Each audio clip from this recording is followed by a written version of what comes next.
I am glad to finally meet you in person, guests from the Astral Express. I'm Fei Xiao, the general of the Xianzhou Yao. The Merlin's claw is quite articulate. Right now, her intentions are unknown, and Jinyuan wants us to be honest. Maybe I'll just stick to the facts we know. Let's cut to the chase. Before the crisis struck, the Astral Express was guided here by a Stellaron hunter, a wanted felon, in an attempt to resolve the Stellaron crisis.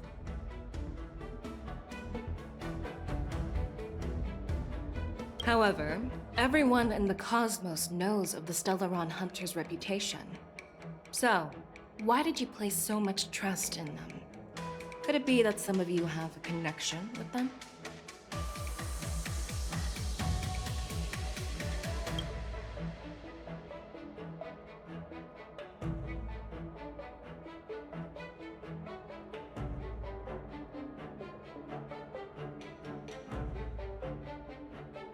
Apart from the Lafu, there are many other worlds suffering from Stellaron corrosion.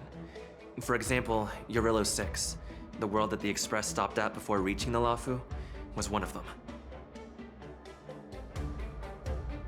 To the Express, Stellarons act as roadblocks on the Silver Rail and pose risks to the warping process. And that's why dealing with Stellaron issues is part of the duty of the Nameless. Ah, I've heard about those problems caused by Stellarons. The Express connects various worlds, so it makes sense for you to take care of this. The cosmos is a mess, and the Trailblazers are just doing their best to fix it. I understand. Let's move on to the next question. The report suggests that Don Shu, the master of the Disciples of Sanctus Medicus, colluded with the Lord Ravager and used the power of the Stellaron to resurrect the Ambrosial Arbor.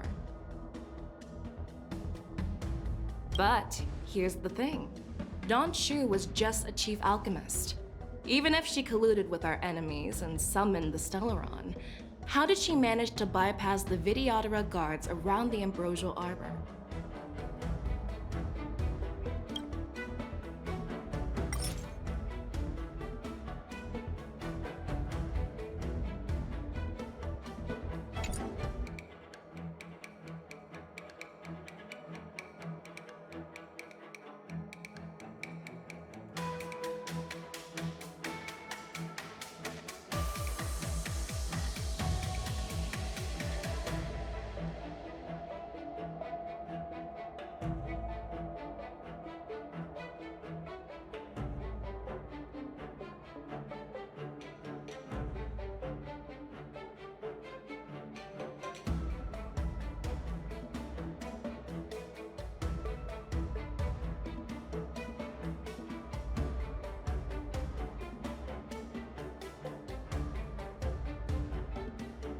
I personally met Don Shu once.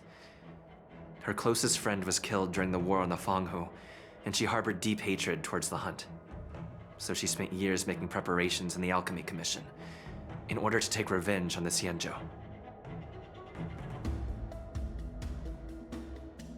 Revenge is also a form of the Hunt. However, that doesn't explain how she managed to bring the Stellaron into the Scale Gorge waterscape, which was guarded by the Videodora.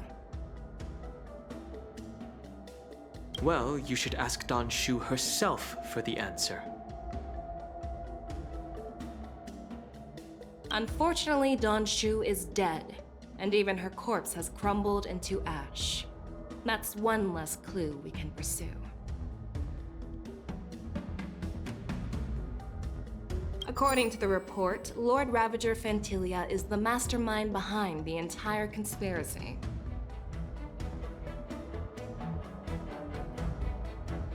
She disguised herself as an ambassador of the Skyfaring Commission and traveled with you, only to vanish without a trace later on. It seems too convenient to label her as a scapegoat.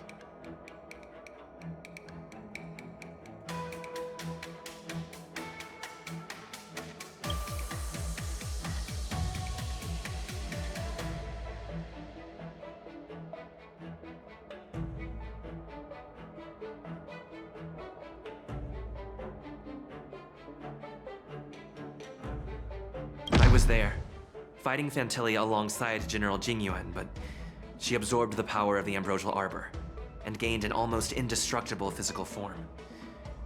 Perhaps that was her intention all along.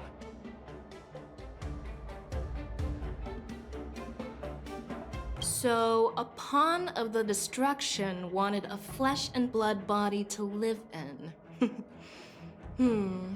Interesting. That's quite a new perspective.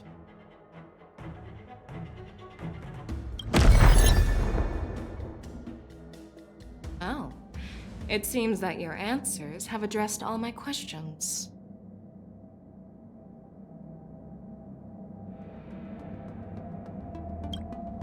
Generals, I am finished with my questioning.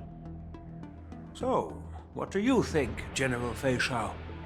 Have the doubts in the report been cleared up? The two nameless have been honest in their answers. Even though there are some tricky details, my intuition tells me there is nothing wrong. However, the 3 questions I posed earlier were not just for the nameless, but for you too, General Jingyuan. First, the disciples of Sanctus Medicus grew uninterrupted on the Law Fu, yet the 6 charioteers were not aware of it. That was a dereliction of duty. Second, you believed in the Stellaron Hunter's prophecy and entrusted outsiders to solve the crisis, even granting them access to the Plague Mark. That was a dereliction of responsibility. Third, you insist on holding the war dance right after the Ambrosial Arbor crisis, putting the Lawfu back in the spotlight. That is a dereliction of wisdom. Merlin's Claw. Is this your line of thinking? Or the 10 Lords? From the moment I walked in, I made it clear that the questions I'd ask might not reflect my actual thoughts. The disciples of Sanctus Medicus were deeply rooted and had been plotting for a long time. I admit it was my negligence for not noticing it earlier. As for the Stellaron Hunter's prophecy, I didn't believe all of it, but in the end, the Law Fu did survive the Ambrosial Arbor crisis. So, I think it's safe to say that Elio's prophecy about the future holds some merit. And as for the war dance, do you think I'm unaware of the risks? However, risks can also be opportunities. The Law Fu has lain low for too long. I believe it's time to stir up the dregs hidden in the depths and wash them away once and for all. Just as I expected from our sophisticated divine foresight. You have a way with words. I like it. But, unfortunately, ever since the report was submitted, the Alliance has been filled with rumors and speculation. Even within the Lawfu, there are people accusing you of neglecting your duties, resulting in the Ambrosial Arbor's resurrection. So what are your thoughts on all of this, General Fei Shao? As a fellow Arbiter General, I fully understand the difficulties of this position. Personally, I think all these rumors are meaningless drivel. Across the sea of stars, the divine foresight knows better than anyone else what happened on the Lawfu and the meaning behind it. Just as what happened on the Xianzhou Yaoqing recently. You mean the Xianzhou Yaoqing is also... The scouts of the Verdant Knights have sent back reports that Borisin are making trouble again. The Borisin packs that were once divided and scattered have started swallowing each other up, forming larger and larger packs. Moreover, there's an entity named Mongus behind it all. An entity? According to the report, this entity isn't actually a Borisin. It's a woman claiming to be the messenger of the Master of Immortality. She's described as having 12 faces and 12 pairs of fangs, as cruel as poison and as elusive as quicksand. The Borisin believe she'll give them a chance to rise again. That's Ventilia. That's right. You're lucky that I'm the one who came this time. If it were the Patina Justice or the Seer Strategist, this conversation might not be so friendly. I've always had faith in my instincts, so I don't doubt your good intentions. But the Alliance has its fair share of questions and doubts about the Law Fu. So, my plan is to come up with an acceptable answer to satisfy the Alliance. What's in this plan, General Fei Shao? General Jing Yuan, you already know what has to be done. But since you don't want to be the bad guy, I'll take care of it for you. You need the final word from the Ten Lords Commission to quell any doubts. And for that, I'll have to ask the two Nameless to visit the Shackling Prison.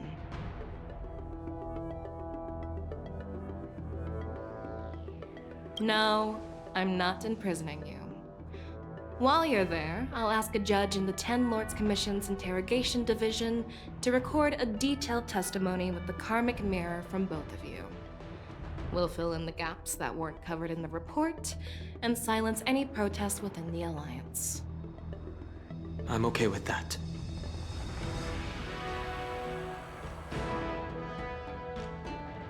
Your willingness to help is truly heartwarming, youngsters. Then, as the Merlin's Claw requests, Oh, there's one more thing. This testimony is for silencing the voices of opposition within the Alliance, but I would like to urge General Jing Yuan to listen to the pleas of the Foxians on the Xianzhou Yaoqing. so, you are here for Hule. Exactly. Hule is locked up in the Law Fu's Shackling Prison. Since he is the Broodlord of the Borison, I want to transfer him onto the Xianzhou Yaoqing and imprison him there. The recent movements of the Borison suggest they're planning something big, so we must act preemptively. It makes sense to have the Foxians keep an eye on their arch-nemesis. Since you trust my judgment, I'll repay that trust. What do you think about all this, General Huayan? I was worried this would turn into a heated argument, but it seems like both of you are on the same page, solving each other's problems. I couldn't have asked for a better outcome. And as for Hule, I'll send my Lieutenant Zhao Chou and Moza to check on his condition in prison and ready him for transport. If there are no more questions, shall we get this started?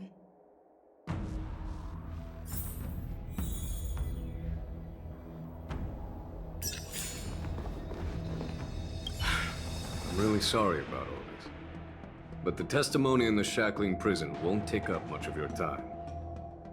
I'll call for a messenger to take you to the Interrogation Division. You just need to give your testimony, and then you can head back. So no need to worry. As you wish, General.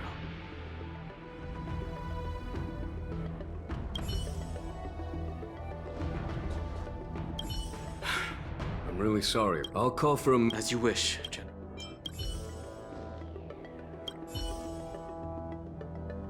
Do you actually believe in the Stellaron Hunter's prophecy?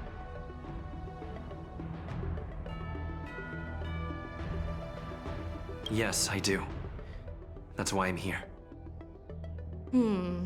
I understand. You're definitely a unique individual, just like Hua Yan said. I hope you'll walk alongside the Rainbow's path as a friend.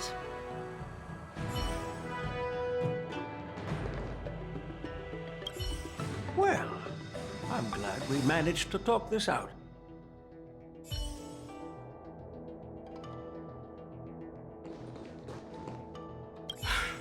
I'll call for... As you wish, General.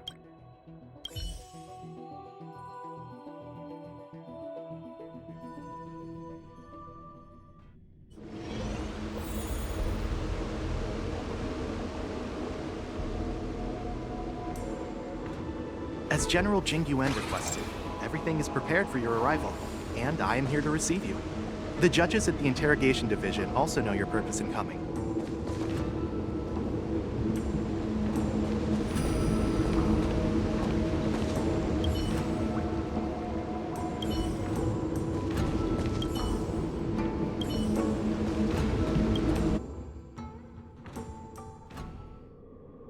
shackling prison.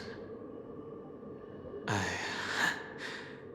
didn't expect to be back here after all these years.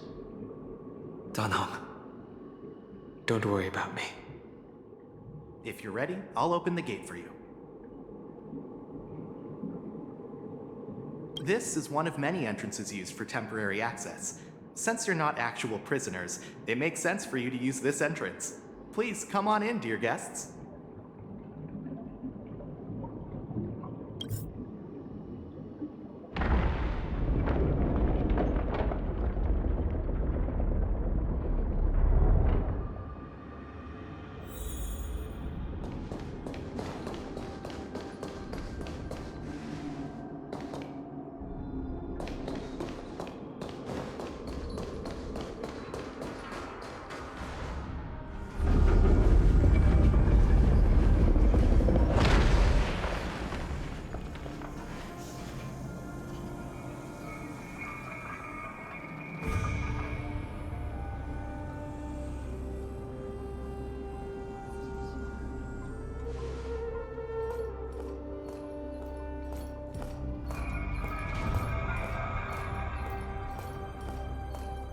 What are you looking at? The shackling prison on the Luofu is completely different from the one on the Yaoqing. It's completely underwater. Whether it's in the clouds or underwater, breaking free would still be a piece of cake for me. Still thinking about your old jailbreak tricks, huh? Forget it. You're free now. Just don't do anything stupid, or the judges will throw you back in there and lock you up for a few hundred years.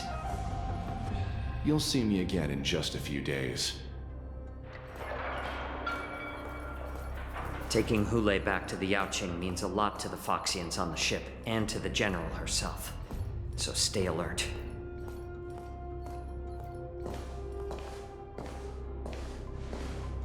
Guests, my name is Shui Yi, and I'm here on orders from the Incarceration Division of the Ten Lords Commission. We're Jiao Cho and Moza.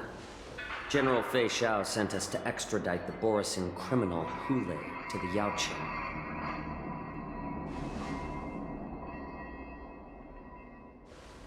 We're here to inspect the conditions of his imprisonment and make preparations for the handover and transportation. I assume you've been briefed, Your Honor. Your visit request has been approved. I'll be your guide for this trip. Prisoner Hule, the warhead and brood lord of the Borisin abominations of abundance and the arch-nemesis of the Foxians, is responsible for 2,123 wars of aggression and countless associated crimes.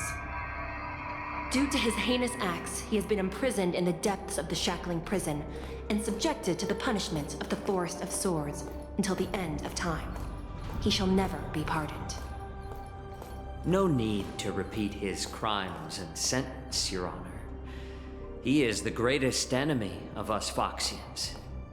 The stories of his atrocities are used to terrify our children. I'm well aware of every crime he's committed. Let's move on to the next step. When it comes to visiting criminals, there are rules in place to ensure your safety. I know you've heard legends about Hule since you were children, but your knowledge about him is likely very limited. Only the judges of the Ten Lords Commission truly know what kind of abomination is locked up at the bottom of the shackling prison. It has been centuries since Jing Liu, the former sword champion of the Luofu, captured Hule. And during all those years, we never provided him with any food. Yet he somehow managed to stay alive. It defies all the documented physical characteristics of the Borisin. The Forest of Swords, forged by the Punishment Division, is a device of intense torment, used to execute sinful abominations. Most Borisin die within 3 days in the forest, but Hule is different. Every time the blades pierce him, his body instantly heals. Despite the brutal punishment, he somehow manages to survive. The complex rules are there because of his abnormal characteristics. Do you understand now? I apologize for any offense caused. Please continue, Your Honor. I've given you the instructions regarding Hu Lei's visitation. Please make sure you read them carefully.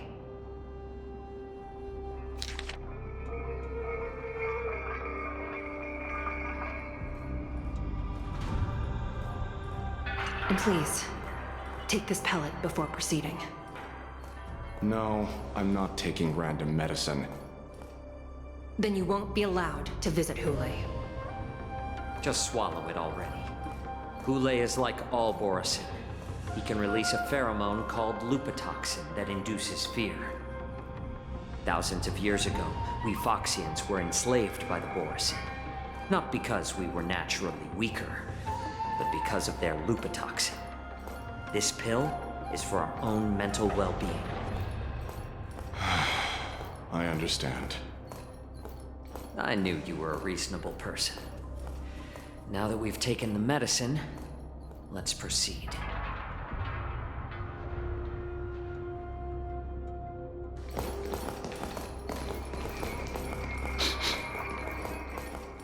Your Honor. What is it?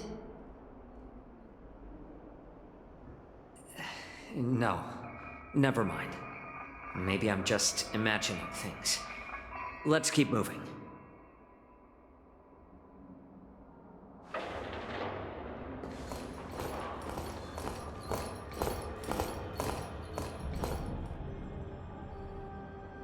Here we are. Her Honor hasn't arrived yet. Please wait a moment.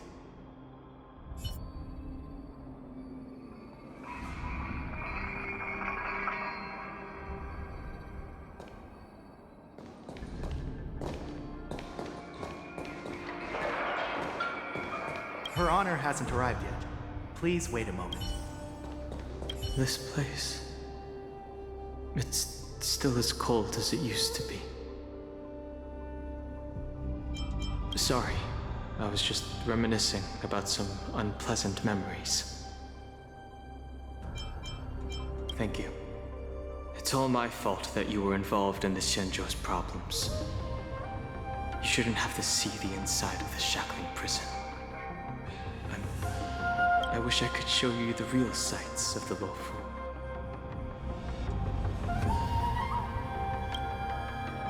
The 6 charioteers might have more power over the rest of this Xianzhou ship. But here, in the shackling prison, is the judges of the 10 Lords Commission who call the shots. The judges will use a complicated interrogation device called the Karmic Mirror. It accurately tracks every physiological change during questioning and records it. Therefore, the judgment made here will be sufficient to convince the other administrators of the Xianzhou. At least they won't attempt to challenge the conclusions. Perhaps that's why Fei Xiao insisted that we come here.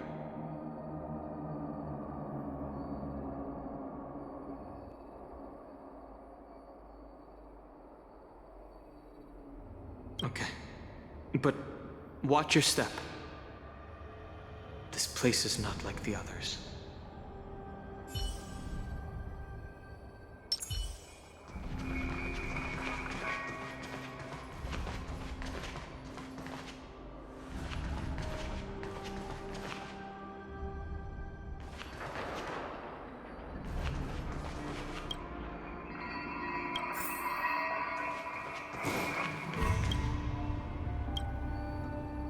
Welcome, dear guests from the Express. Judge Hanya of the Interrogation Division. We've met before.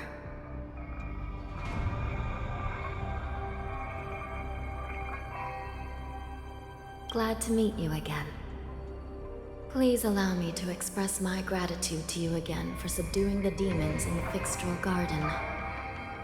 Looks like while March 7th and I were clueless, you already made many friends on the Xianzhou Luofu.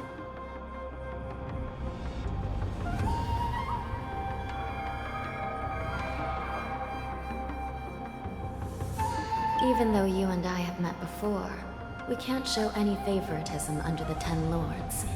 So, please do as I command as we head to Scrivener Hall and beyond.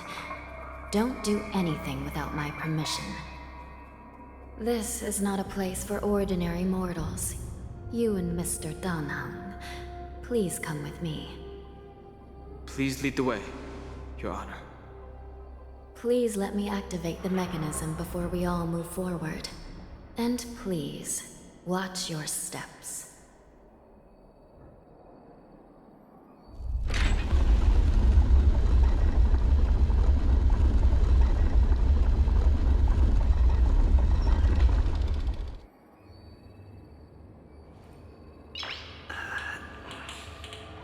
Nice.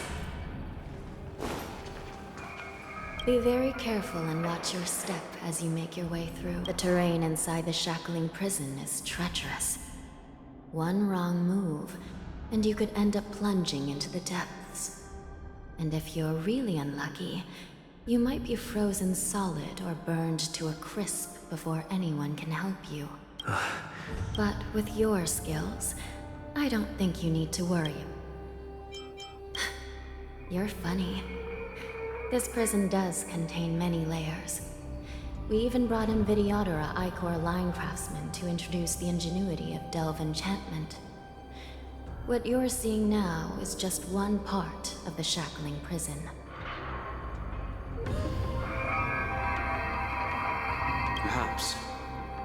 Judging from the appearance, much of the architecture in this prison has a Vidyadharan style.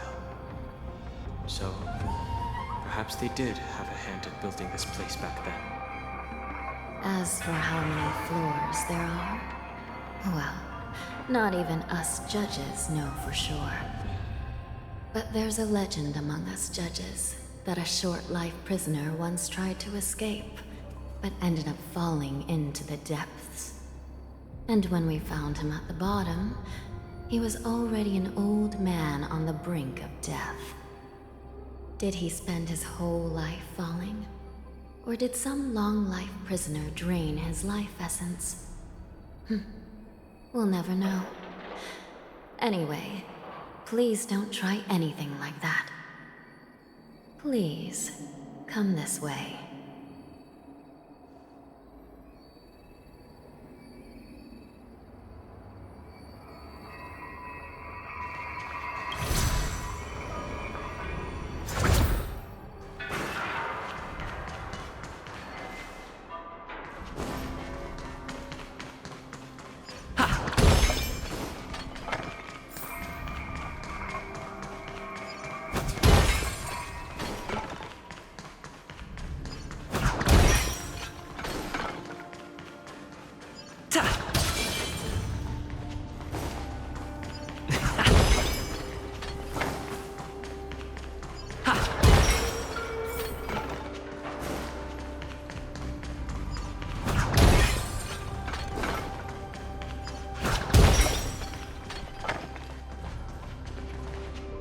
I heard the war dance is about to be held in the mortal world. I remember watching a sword duel at the war dance with my sister when we were young. The Cloud Knight, who was the Luofu's ringmaster, was an amazing swordsman, and their sword flashed like lightning. The Outworld Challenger had fiery red hair and a hand made of steel, which roared like thunder. They battled for a long time before a winner could be declared. Time sure flies. Now, both my sister and I are residents of the Netherworld, and we will never again feel the thrill of a competition. Are there a lot of people in Starskiff Haven due to the war dance? Sounds amazing. It's a shame I'm too busy to attend. But even if I could, I'd probably just scare people off with my current appearance. Let's get going then.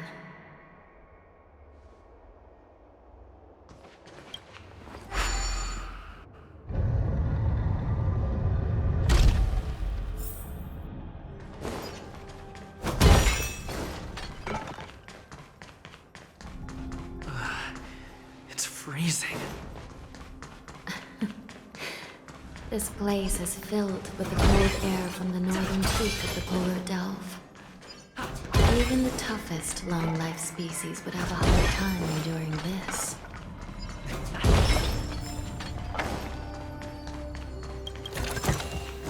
Looks good.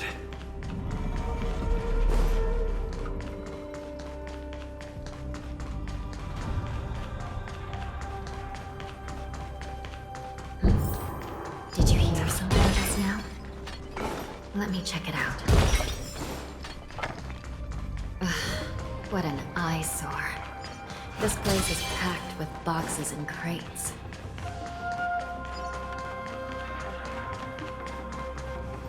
These crates. They look oddly familiar. A few days ago, the Spiritfarers received reports about an IPC transport ship that was attacked by Borison. Then, a bunch of those abominations were dumped into this place. I had a feeling there would be trouble during the war dance, but throwing both the pirates and the cargo in jail? That's a new one.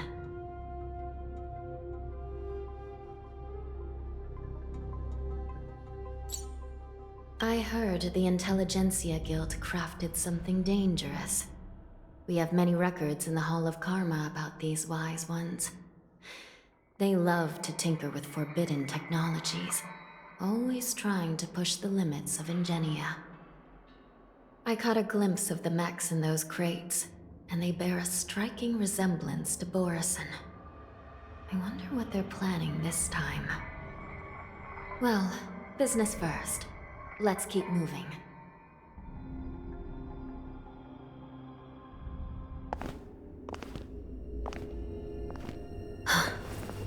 Strange. I don't remember checking the containment facilities a second time.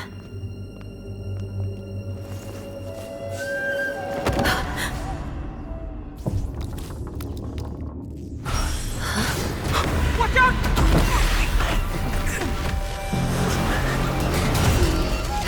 Emergency! All wardens prepare for action! Emergency! All wardens prepare for action!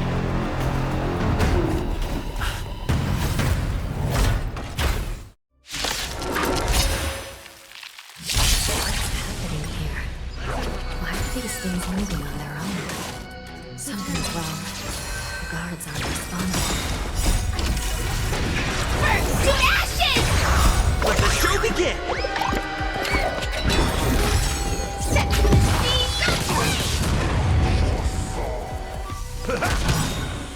My friends, indulge yourselves!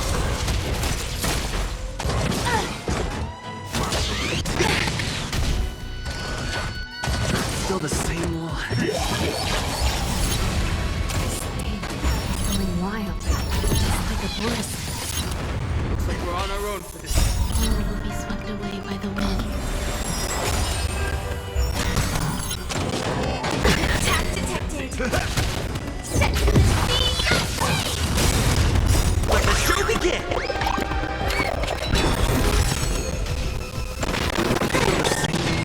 Dream of you come true.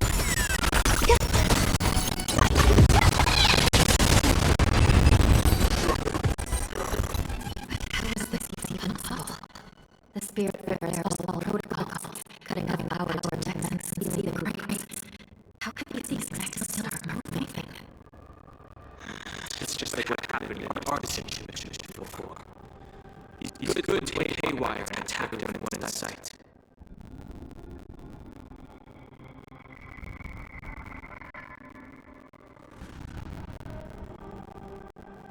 The alchemy commissioners examined them and found some unusual structures within.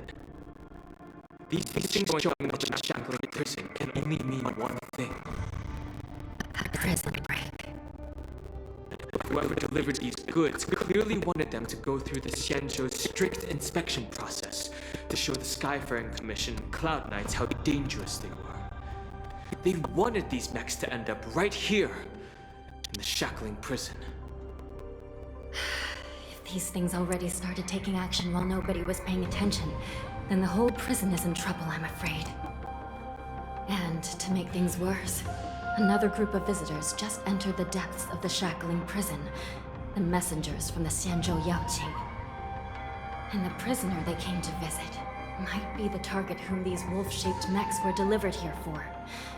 If that vicious beast manages to break free, it will be a catastrophe for the Xianzhou Luofu.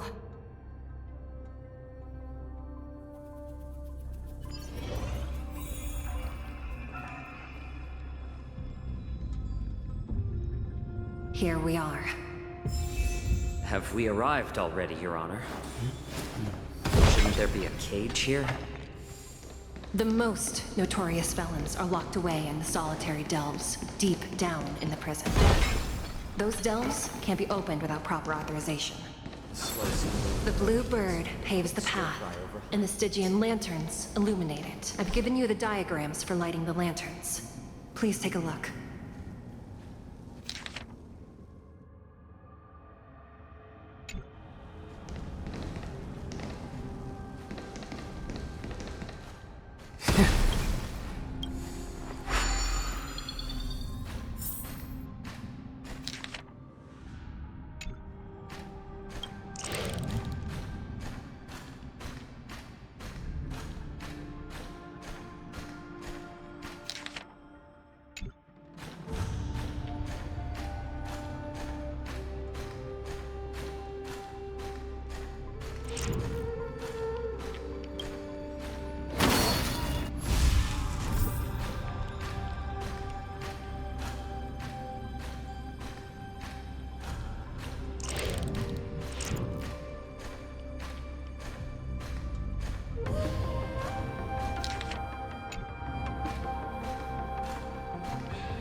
The path is open.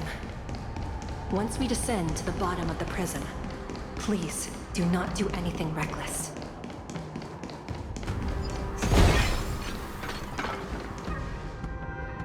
Inside the delve, behind this door, is the greatest enemy of the Foxians, Hule.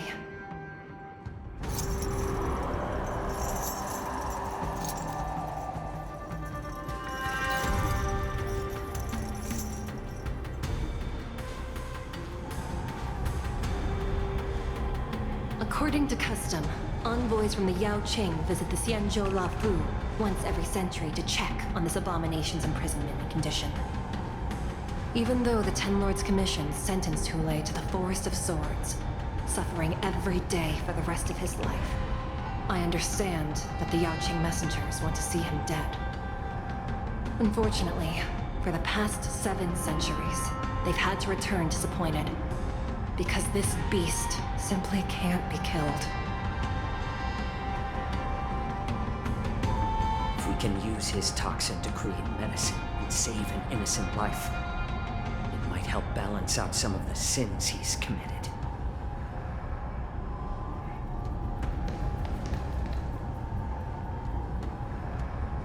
Could you be the key to a cure for the General, Hule?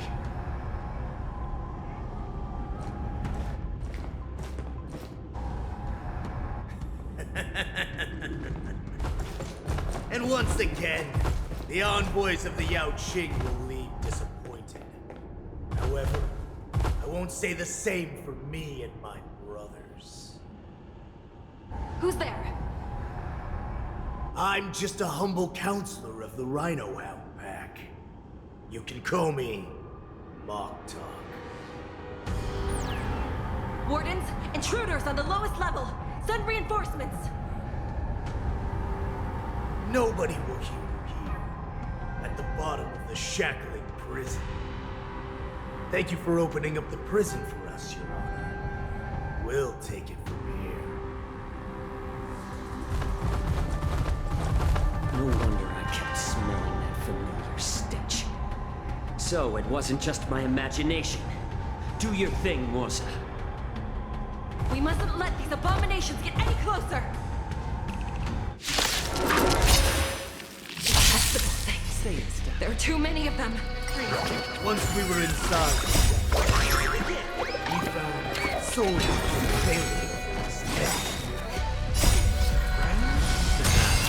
Indulge yourselves! I'll catch up. Existence is unity. All will be swept away by the wind.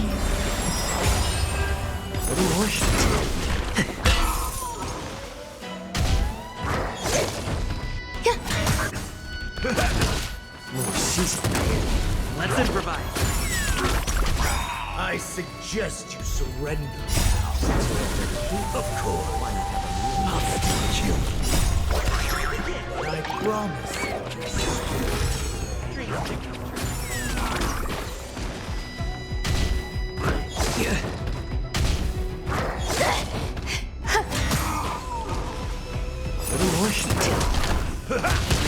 Let's improvise. How presumptuous! Die now! Leave if you can, Morsa. It's not time yet. Since you're already here, why not have a meal before time? Enjoying yourself? All will be swept away by the wind.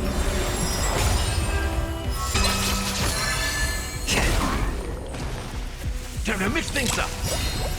My friends, indulge yourselves! Dreams do come true. Let the show begin!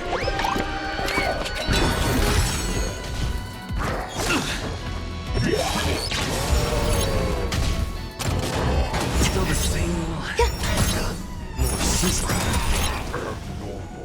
Since you're already here, why not have a meal before? Let's improvise.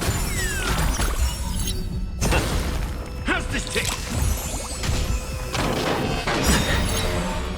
All will be swept away by the wind. My friends, indulge yourselves! Dreams do come true. Let the show begin! Existence is unity.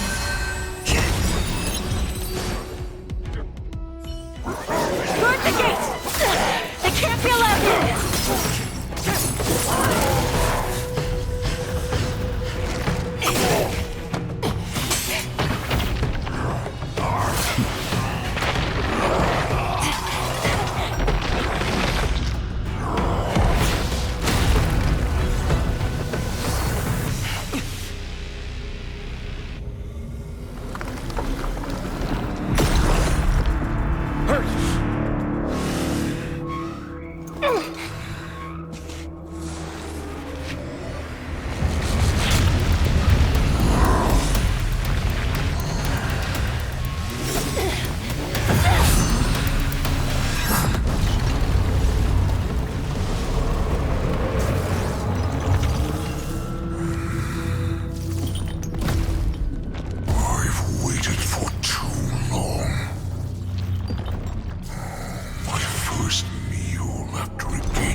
been a long time.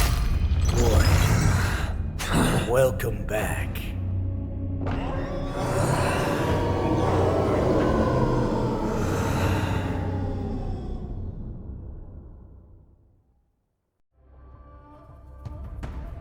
How many times has your verdant home spun around since our last hunt?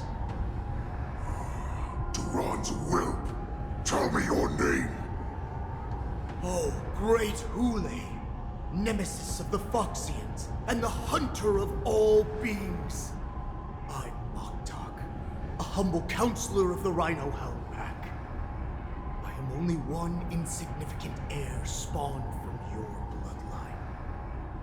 It's been at least 7 centuries since you led our pack through the hunting grounds of the stars. I'm thrilled to see that you are as cunning and skillful as ever. 7 centuries. 7 centuries have passed. But why have Duran's whelps grown to look like this? Tell me, Moktok, why have you grown to assemble our most despicable slaves and enemies, the Foxians? I've been commanded to release you from this cursed prison.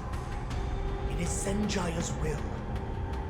That's why I had to take a magic pill, don the skin of a lowly beast, and play along with your hypocrisy.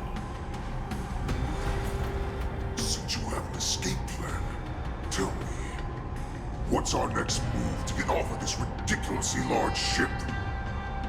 My brothers and I will lock down this prison, trapping the prison guards inside. This will buy us some time. The rest of my crew, who are undercover like me, will secure the vessels for our escape. According to the plan, we only have a tight 2-hour window to get out of here. Originally, I intended to carry out the plan tomorrow, but they're planning to transfer you to the Xianzhou Yaoqing now. So I seized this opportunity to set you free. What a reckless plan, you idiot! Even if we manage to get the ships, our chances of escaping are slimmer than a Foxian slipping through my claws! But we have no other choice. The angel serving under the Master of Immortality sent me with a message. Only your return will end the prolonged divisions among the Borisin. Every one of my crew is ready to lay down their lives if it means setting you free.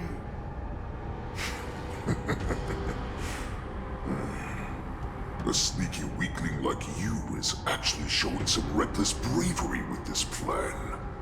Fine. You'll get what you want. And all of Duran's whelps will too. Well then, my lord. We should leave now. Before we go, give me one of those magic pills. My lord, do you seriously want to don the skin of a lowly beast? That would be a disgrace to your greatness, my lord. You idiot. Greatness means nothing without freedom. Once I get out, we'll need a disguise that won't raise any suspicion. As you wish, my lord. Is that Foxian slave my meal? No, he's an envoy from the Xianzhou Yaoqing. I plead you to endure him a bit, my lord, as he's more valuable as a hostage. Take him, guys. Time to move out.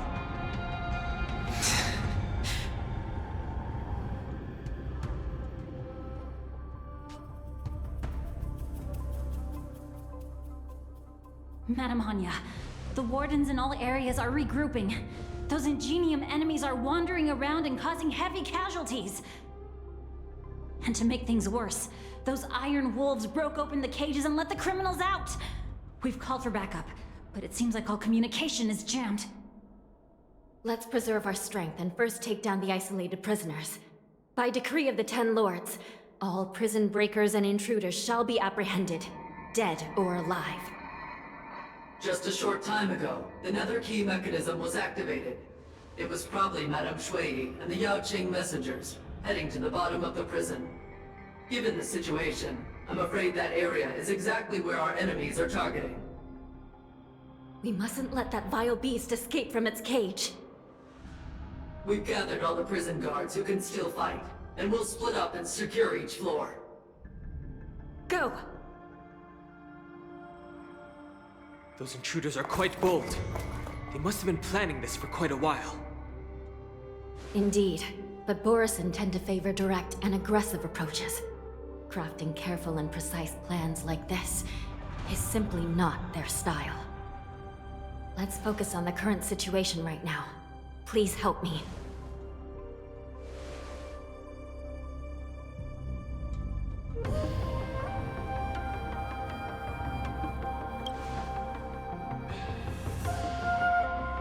What's the fastest way to the bottom of this prison, Miss Hanya? If we don't get there quickly, we'll soon be outnumbered by all the enemies inside. We'll have to bend the rules. Please, follow me. By decree of the Ten Lords, all prison breakers and intruders shall be apprehended, dead or alive. Yes, ma'am!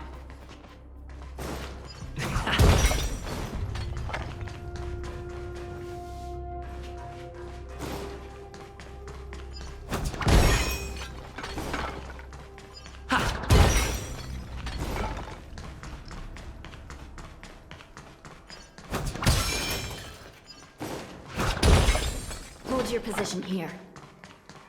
Yes, ma'am. We need a few tools if we want to reach the bottom quickly. Follow me to the next floor. The path is cut off. Someone must have altered the mechanism. No matter. It'll just require a bit more work to get through.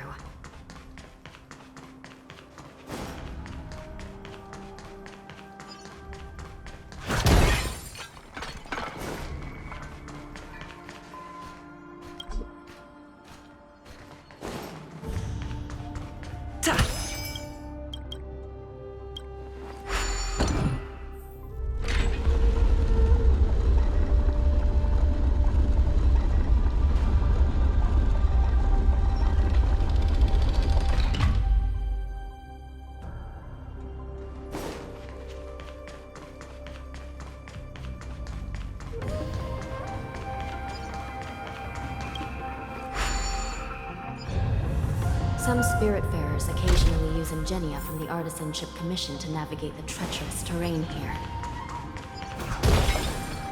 Normally, using devices like the shifting screen is strictly forbidden, as they could help prisoners escape.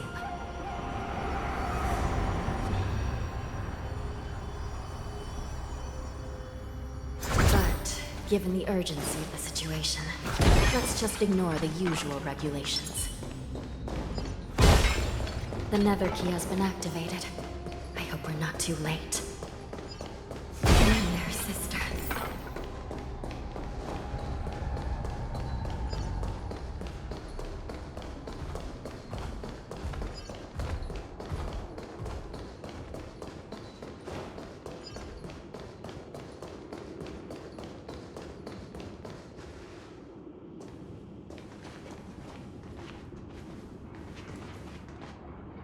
Looks like there was a fierce battle here not long ago.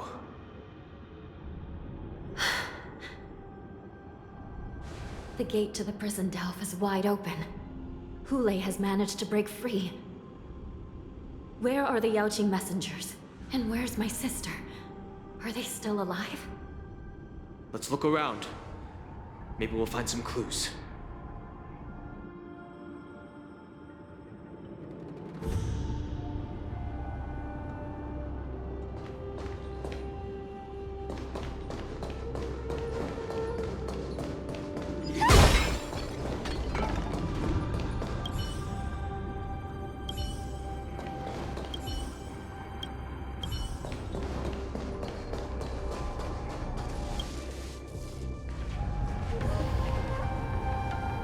Xue is here.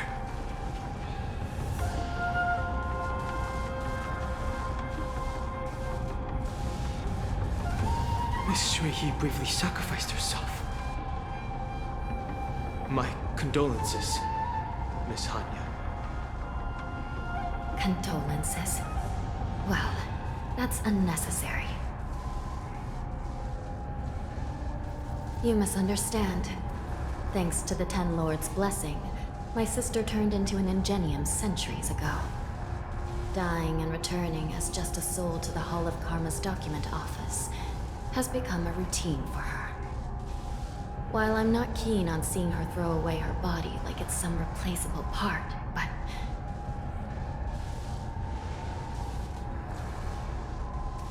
By the way, have you seen bodies that might be the Yaoqing messengers? One of them is a Foxian wearing exquisite clothes, and the other wears a dark cloak, like a fugitive. No, I haven't found any Foxian bodies. Only Borisin ones. So, the intruders and Hule are holding the Yaoqing messengers hostage. This is the worst situation. With hostages in their grasp, the prison guards can't do anything about the prisoners. If anything happens to the messengers, the relationship between the Yaoqing and the Luofu could be irreversibly damaged. We must rescue the messengers, get out of here, and spread the news. We mustn't give up as long as there's a glimmer of hope.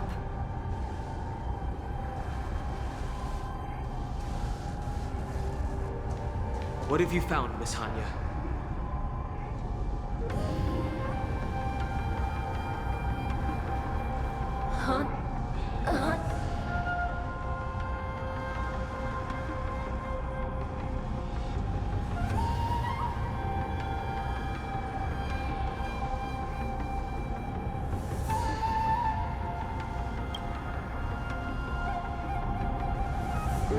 Reconstruct. It's my sister. Looks like her soul hasn't returned to the Hall of Karma yet. At such a critical moment, her death can give us information that we can turn into an advantage.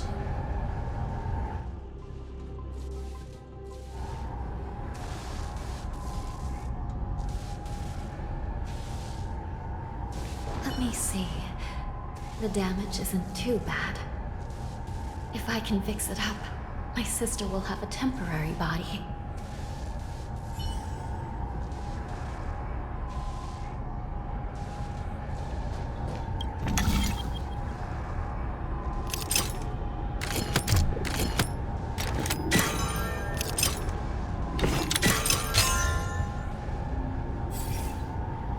Hanya, I'm back. Welcome back, sister. I don't know what kind of expression I should have at a time like this. Happy? Tears of joy? Forget it. I'm used to you coming back in all sorts of forms.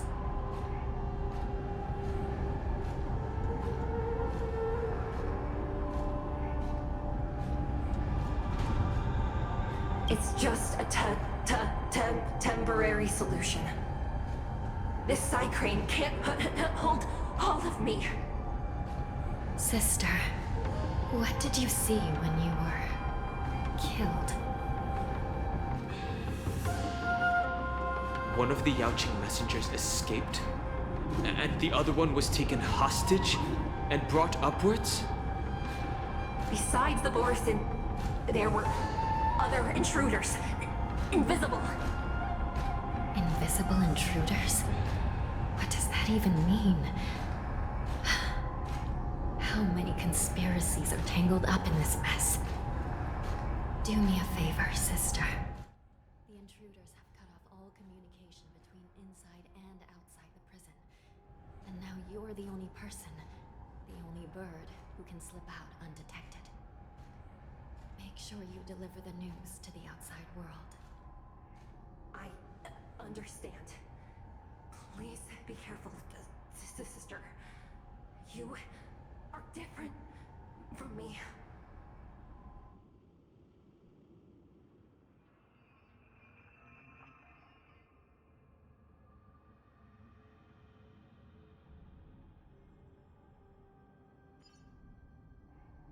Time is running out, Miss Hanya.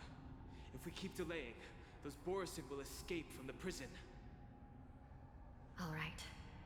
If we happen to come across that Yaoqing messenger who got away... No. Stopping Hule should probably be our top priority.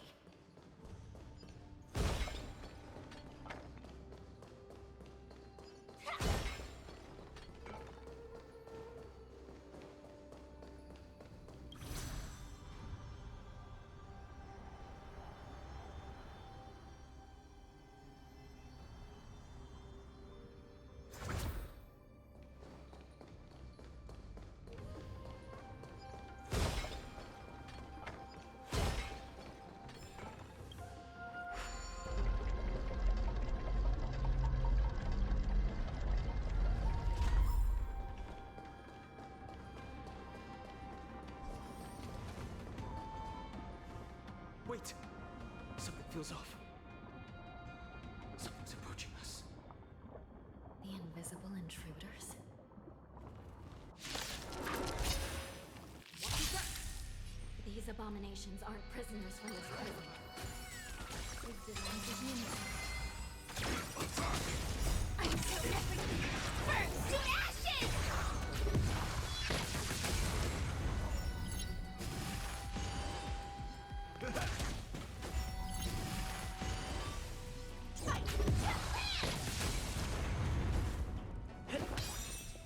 Let the show begin! All will be swept away by the wind. My friends, indulge yourself! The prison management on the lawful is truly concerning. Who are you? Aren't you looking for me?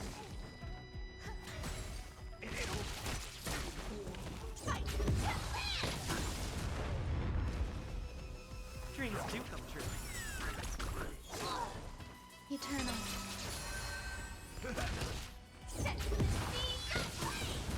Just focus on the fight. Let the show begin!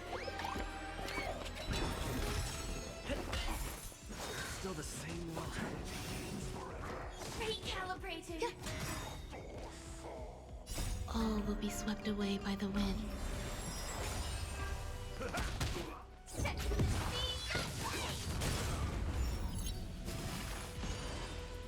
Let's improvise. My friends, indulge yourselves! Every victory is hard won.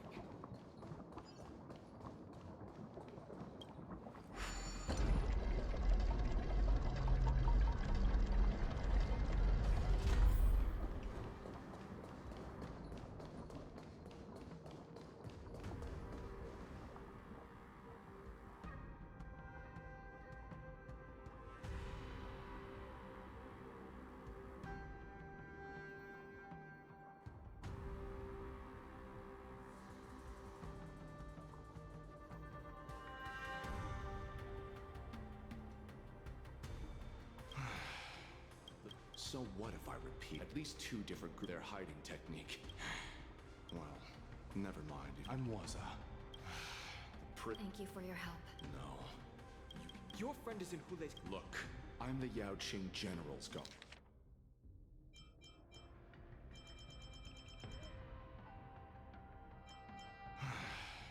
The prison management on the Lawfu is truly concerning.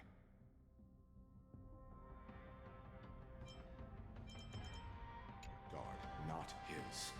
I've seen how that giant wolf fights, and there's no way. Trying to save my friend will only get us killed.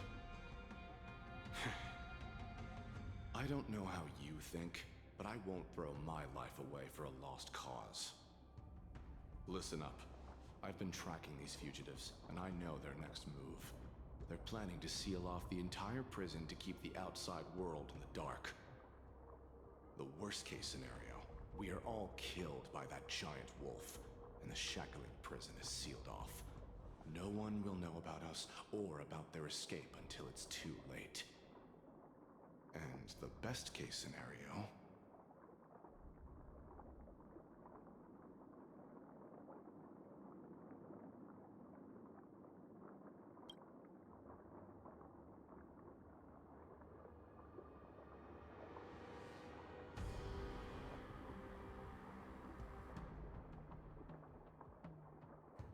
Best case scenario would be, we seal the gates and trap the enemy inside with us. We can't let that monstrous wolf escape. Hopefully, someone will eventually notice that something's off and come to help. As for whether we'll still be alive by then, it's not something we should think about. You should have a way of comforting people, Mr. Moltz. As a person of the Yao Qing, I've always searched for something meaningful to give my life to. I have to make it out alive. My companions are waiting for me. As a netherworld dweller, I've already died once.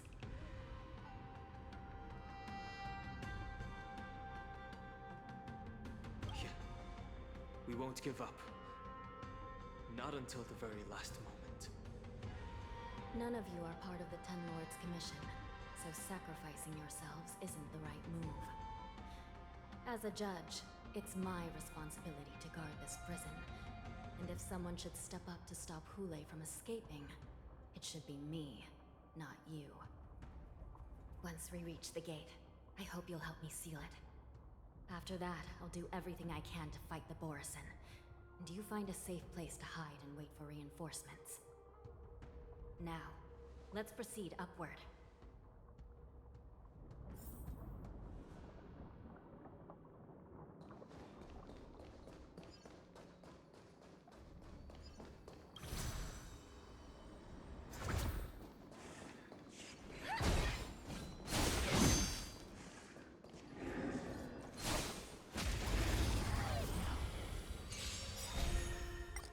Let the show begin!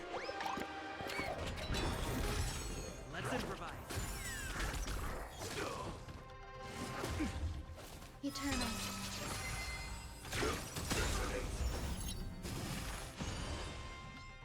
Until everything burns to ashes!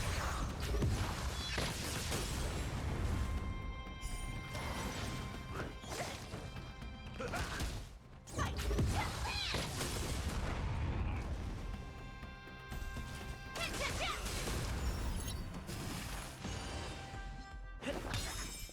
Let the show begin! All will be swept away by the wind. Enjoying yourself? Enjoying yourself? Friends? Indulge yourselves! It ain't over. Set to the sea, go play!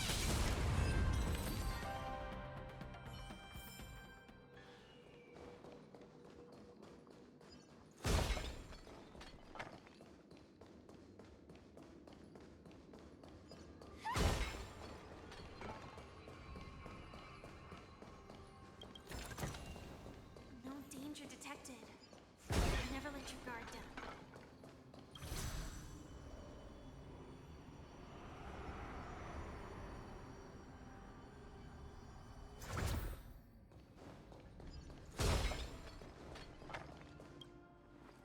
We must seal the entrance before the Borisin fugitives get out.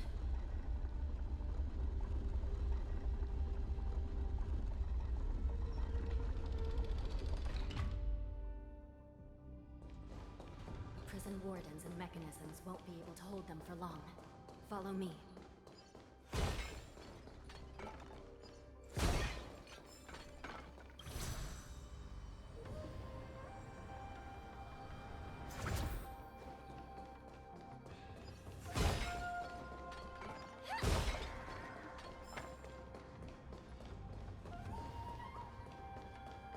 We're almost there. The gate is just ahead.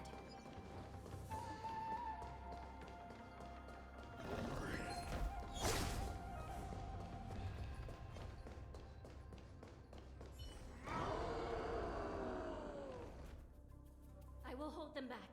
Don't let Hule escape.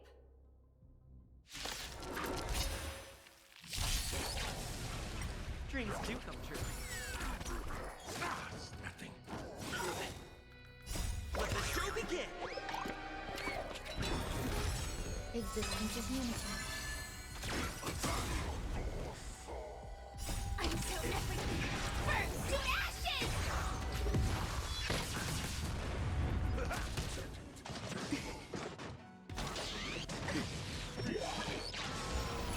Set to the sea, go play!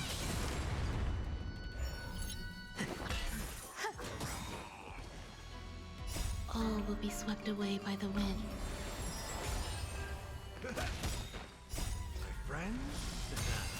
Indulge yourselves! Every victory is hard won.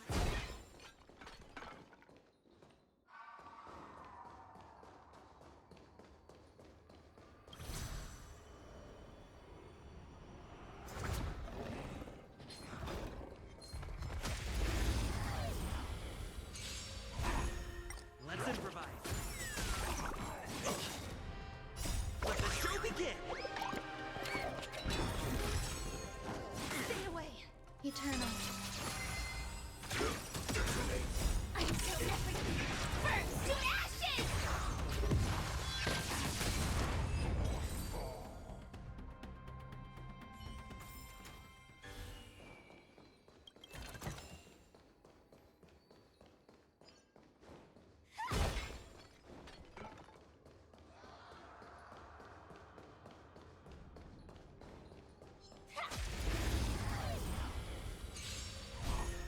Dreams do come true. Still catch up. Existence is unity. I killed everything. Burn to ashes!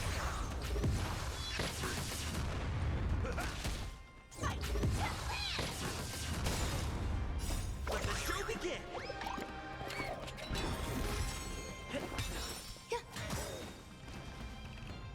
All will be swept away by the wind. Time to mix things up. My friends, indulge yourselves! Every victory is hard won.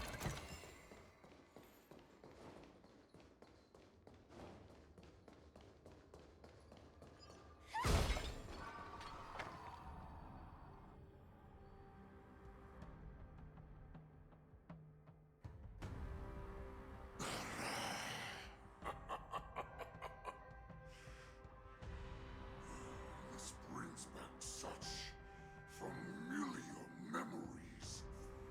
Memories of chasing, gnawing, and tearing. They're back. They're back. They've all come back. My lord, we're just one step away from freedom. As we pass through the gate, no one will be able to stop us. So this hostage is useless now. Kill him, Moktok. He's getting away. Do something, Jiao. It's just like the old days, you useless loser. Just do something! Maybe this Yao Qing messenger can strike a deal in exchange for his life. He can use his status to help us escape from the Xianzhou. What do you think, Mr. Jiao?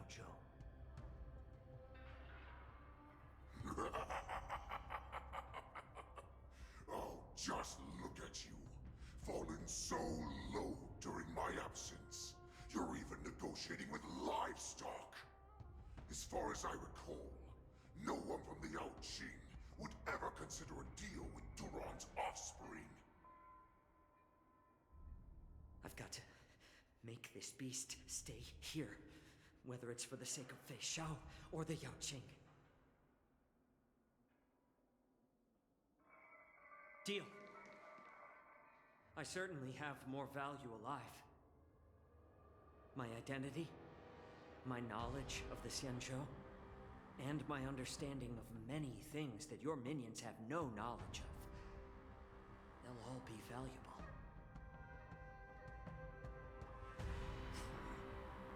Lowly beast. Muster up that pitiful tongue of yours and plead for what remains of your life. Speak up. I'm afraid you're unaware. The woman who defeated you, Jing Liu, she has recently returned to the Luofu. Your opportunity for revenge is right in front of you. My lord, this slave is talking nonsense. I've never heard anything about this. May I just kill him now? Silence, Moktok. And you, slave. From now on, you'll stay by my side. You'll only speak and move when I allow you to. Otherwise, I'll dismember you from head to tail, inch by inch. Got it? But my lord... We must stay here for some time, Moktok. Fear not. Because once I step out of the prison, it's the people of the Xianzhou who should tremble in fear. I'll show them what true calamity means.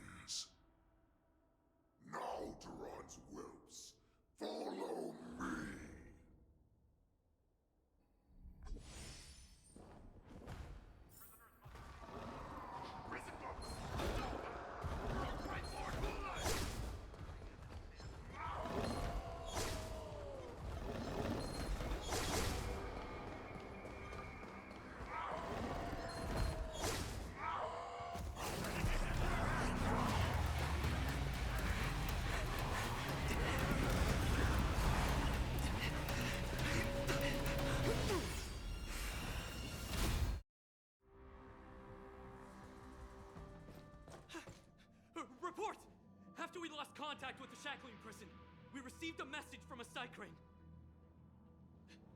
The prisoners have revolted, and the criminal Hule is nowhere to be found! What about the Yaoqing messengers? And the Nameless? No news at the moment. We're trying to restore contact with the shackling prison as soon as possible. I see. You're dismissed.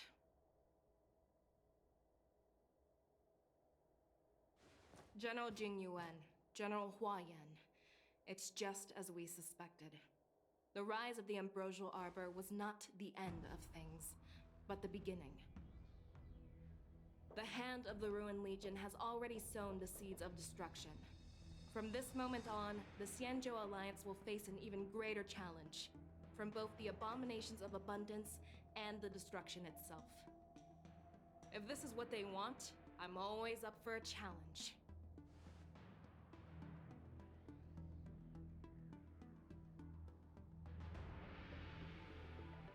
As the Marshal Special Envoy, I'll dispatch the Lawfu Cloud Knights to pursue Hule myself. Looks like the hidden dregs have finally come to the surface. And as I said before, it's time to wash them away, once and for all.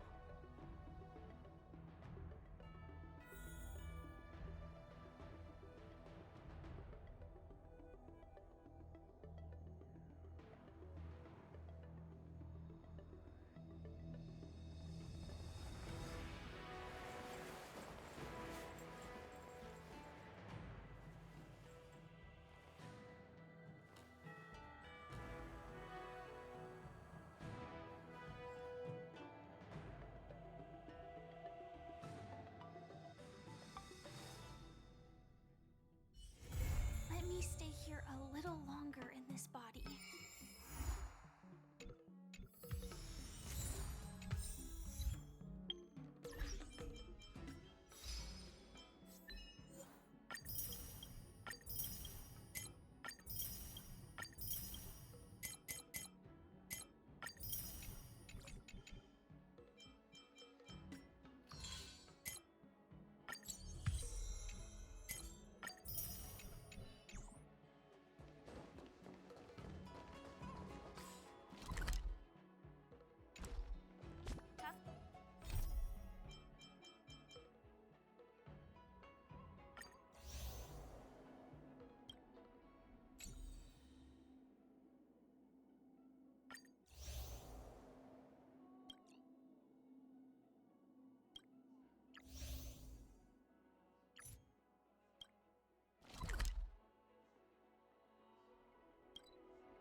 Ever since March started learning, I wonder how well she's progressed.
looking around before you got here. I already looked everywhere, but March 7th is nowhere to be found. Nope. Let's just assume she successfully skipped class. Actually, she's been quite diligent in her swordplay practice and hasn't taken many breaks lately. I think she deserves a day off. Besides, I used to skip classes even more than her back when I was still learning. If I was in the mood, I could train for 3 days straight. But if I wasn't in the mood, none of my seniors could find me. So, I can understand where she's coming from. No need.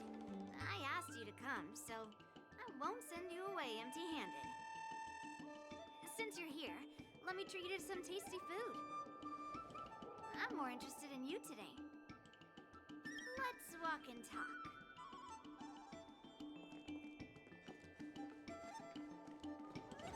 Chad told me there's tasty food in Aru Valley.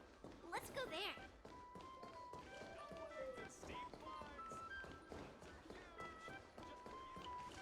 A table for two, please. All right, come on in. What would you like? Well, we'll have one of everything on the menu. The entire menu? Do you think it'll be enough?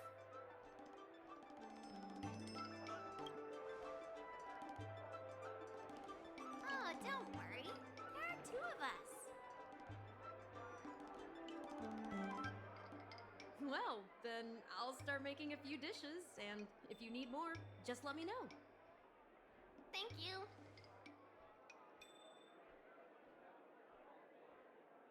No, I've thought about it. She deserves a day off. Yeah, I mean, not too much, actually. Grandpa said to never be stingy when it comes to making friends. So, how big is your appetite? Oh. Then we can bring the leftovers to Grandpa. Well, to be more precise, I'm interested in your sword. Yanqing mentioned you before. He said that you're not to be underestimated, and that your weapon has a unique shape. So, I've always been curious about your sword. How the weight is distributed, what material it's made of, whether it contains any special ingenia, and what kind of sword techniques you use. Seriously? A bat? Yeah, now more than ever.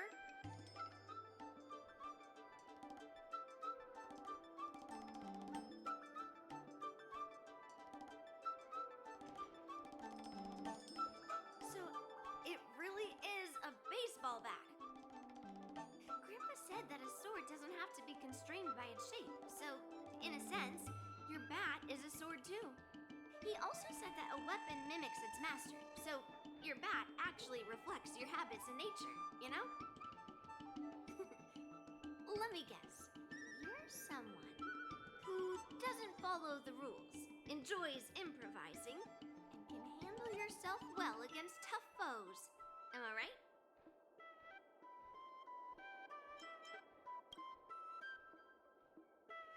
Amazing, right? And I bet you always say something silly like, rules are made to be broken. I've come across so many sword wielders who acted all righteous and moral, but were really just liars. Their swords always told the truth, though. They told me that their wielders were just a bunch of frauds who relied on their divine weapons for everything. I've hunted down hundreds of swords like this so far, and every single one of them has been melted down. Yes, but only for those who cross the line. Melting their swords is my way of protecting those weapons. But just looking at a sword is not enough.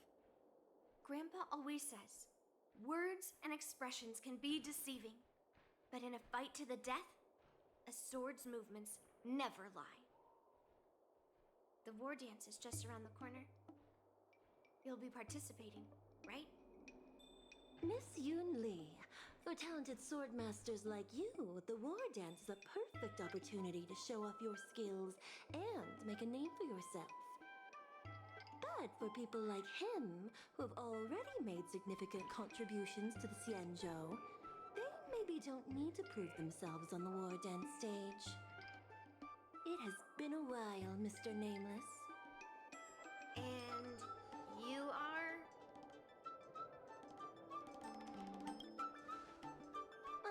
I suppose busy people have short memories. Please let me introduce myself. I'm Shi Kuei, one of the secretaries serving the Helmmaster Yukong. I apologize for interrupting your conversation. I happened to hear you discussing the war dance. And since this person is an old acquaintance, I thought I'd come and say hello.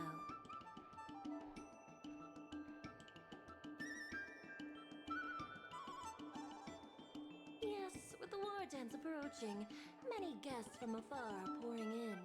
Mr. Pavo here is one of them. He's from the distant planet Kalevala. Mr. Pavo's planet recently joined the Pan-Cosmic Trade System.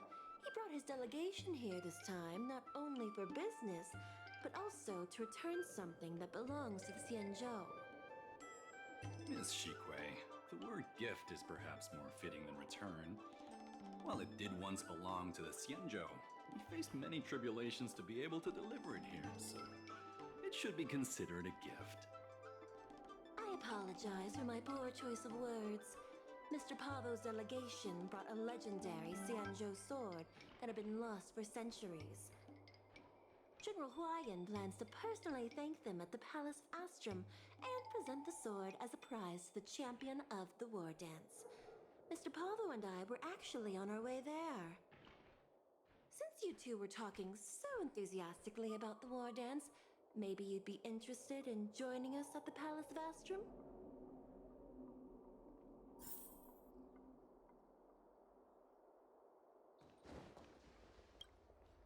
Nice to meet you both. The journey to the Xianzhou Lafu wasn't an easy one, but the scenery here is worth it. It's completely different from my homeland. Once the formalities at the Palace of Astrum are finished, I'll find a quiet spot on this street and plant a seedling. And then my mission will be complete. The Sword of Heroes will finally be returned to its rightful owners. I couldn't be happier. Oh, you're interested in my home planet? That's great. Your Excellency is welcome to visit us at any time. Even though the trade route just opened, it still might take around 200 system hours to get there from Pier Point. But our planet is really great. Yeah, sure, it's a bit cold and the food is a bit repetitive and our houses aren't as fancy as those on Pier Point, but that doesn't matter. We've discovered massive Supernium deposits, and we're on the path to prosperity.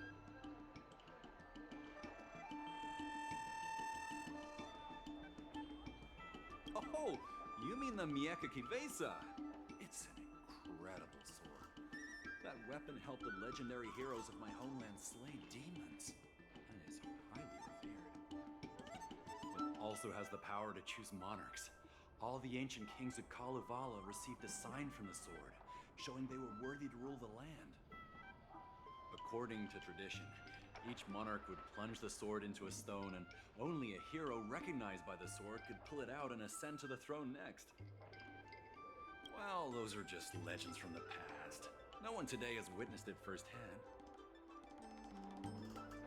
Well, times have changed, and now that we have a council in place, the idea of a sword crowning a king has become a joke. Besides, it wasn't a native of Kalevala who last pulled out the sword and recognized its connection to the Xianzhou ship. It was a visitor from afar.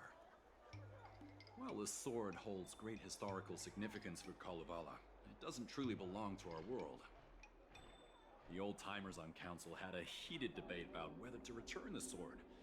They eventually unanimously agreed to let the Mieka Kivesa return to where it truly belongs. That's the best possible outcome. Wonderful. It's an honor to have so many people witness the sword's homecoming.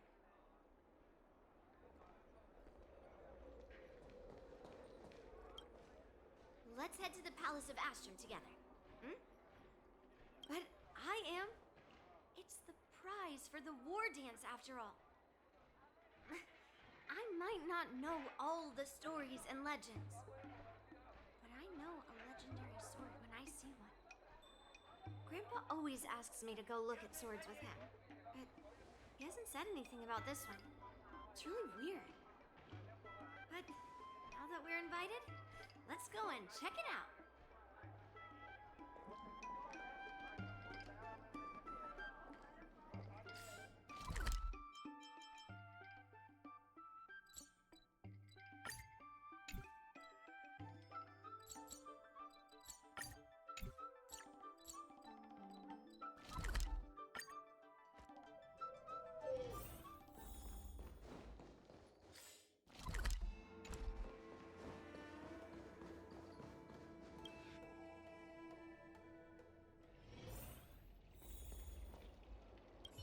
There you are. Come on, let's go to the ceremony together.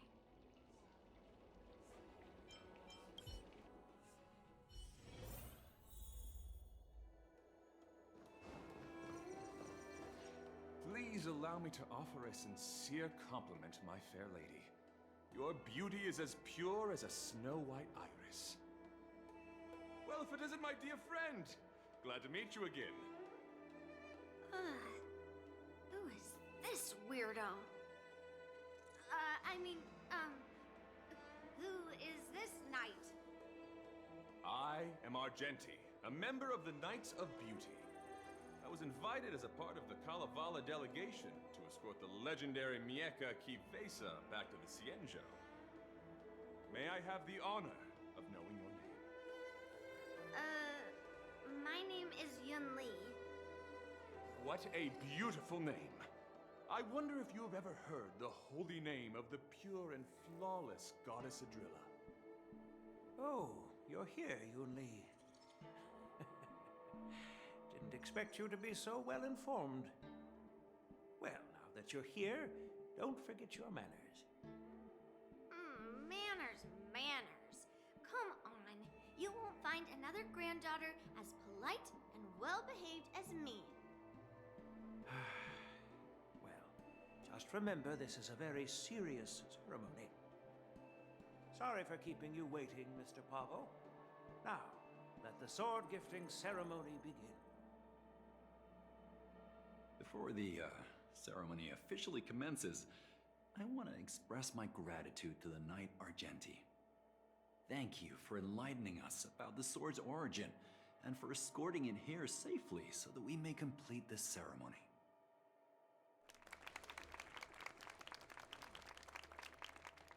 On behalf of the Kalevalan delegation, I, Pavel Kalistaya, am here to return the legendary Mieka Kifesa to the Cienjo Alliance, its rightful homeland.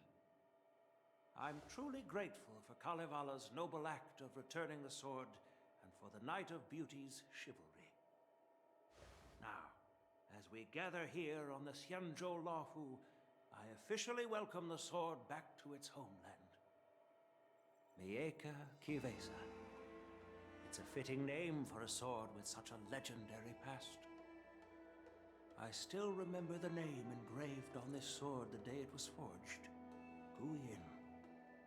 It was forged by Han Guang, a craftsman from the Zhu Ming's Pyrojaya Forge.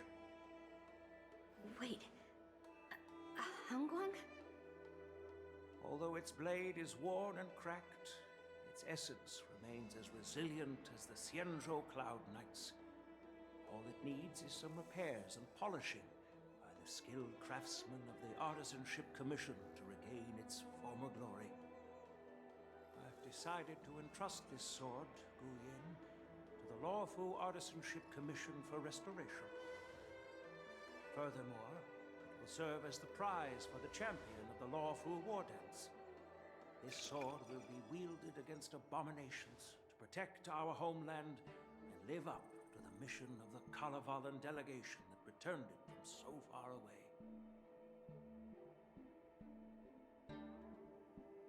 Thank you, General. It is an honor for Kalevala.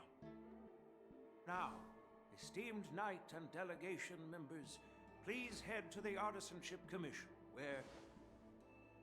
No! This sword was forged by Hongguang. Yun Li! These esteemed guests have brought back your father's last work. Where are your manners? Oh, I didn't realize this sword was actually forged by your father. Returning it to its rightful owner is, Grandpa, give me that cursed sword right now! I'll melt away the remnants of that man's curse once and for all!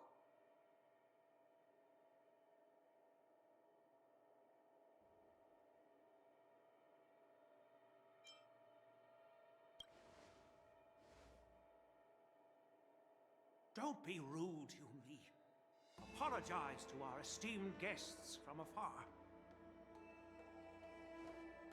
I'm sorry. I'm sorry for making a scene. But I have to melt down this cursed sword. I won't let it fall into anyone else's hands.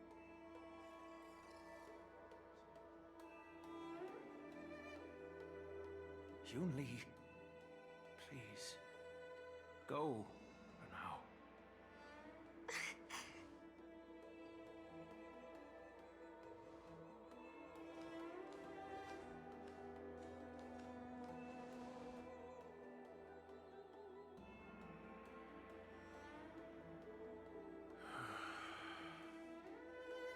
This is exactly why I didn't want Yun Li to know about this. I didn't want to create trouble, but trouble found its way here anyway. Perhaps it really is divine intervention. Could you, please, keep an eye on Yun Li for me?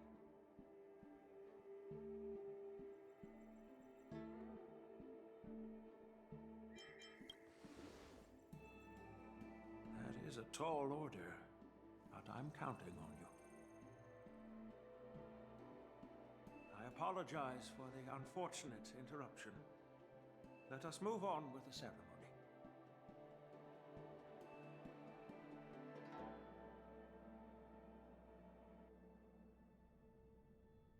Unless I'm mistaken, Yun Li should be around here somewhere. That's a hefty battleship there.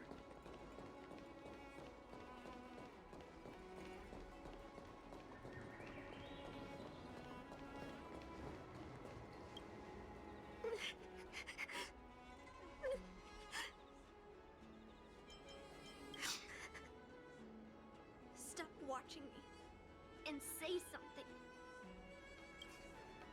Did Grandpa send you to look for me? I bet he did.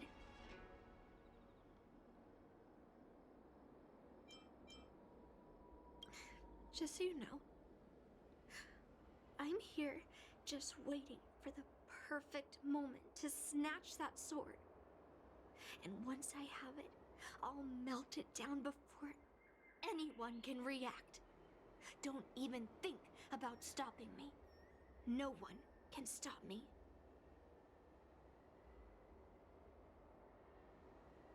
Grandpa sent you here. Surely he doesn't want you to help me.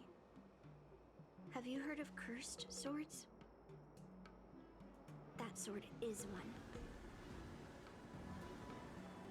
I guess that's what it means, literally. A cursed sword lets anyone, even a complete novice, wield it with insane skill. Just by holding the hilt, even the weakest rookie can brandish it with incredible speed and strength. I'm not joking around.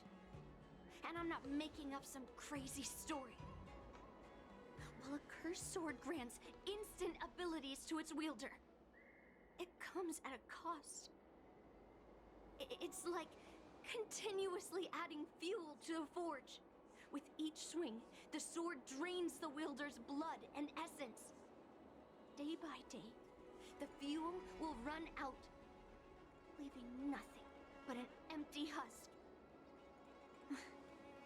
Soon enough, you'll no longer be a person wielding a sword, but a mindless, killing machine, consumed by bloodlust and murderous thoughts.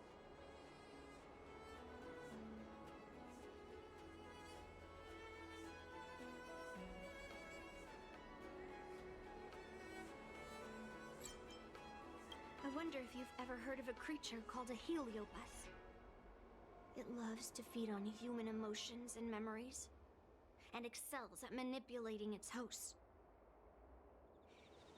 There was a lunatic swordsmith who infused metal blades with heliobi, as he was obsessed with turning weapons into living things.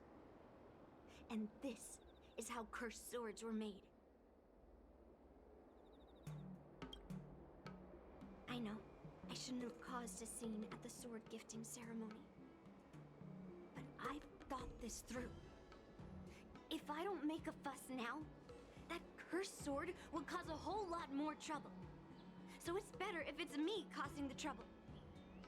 By the way, aren't they supposed to be taking the sword to the Artisanship Commission for repairs?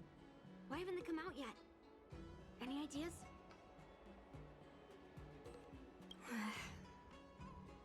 Looks like they're not going to show up here. I'll just head straight to the Artisanship Commission. It doesn't matter why Grandpa chose that sword. I won't let it fall into anyone else's hands. I'll track down every single sword he forged and melt them down one after another. Just like I've been doing all these years. I have to go now. Is she planning to sneak into the Artisanship Commission and steal that sword? Maybe I should keep...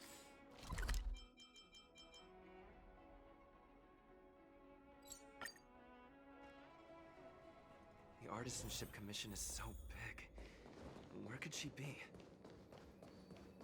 Just a while ago. No idea who she is. Oh, I see. That explains it then. Explains? She said something like, Wait, why did you... Where else? Like I said, she was headed straight for the warehouse, where all the valuable arumatons are. Yeah, that place is filled with Master Gongshu's precious arumatons. I bet they'll give her a hard time.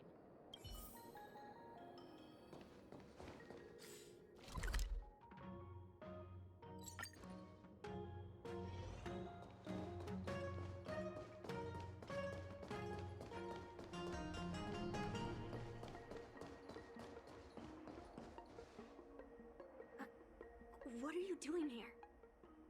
Look, if I get into trouble, it's my problem. I don't want to drag you into it. Fine. Let's smash these metal cans first. Then we can talk. Time to test. Let's improvise. Existence is unity. Until everything burns to ashes!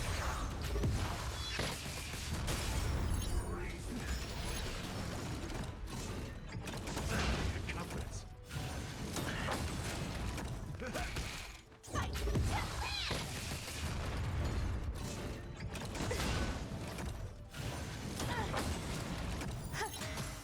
Time to mix things up.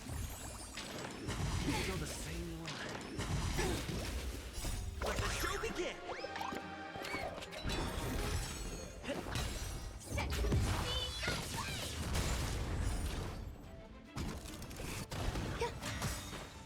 All will be swept away by the wind. Fight to land!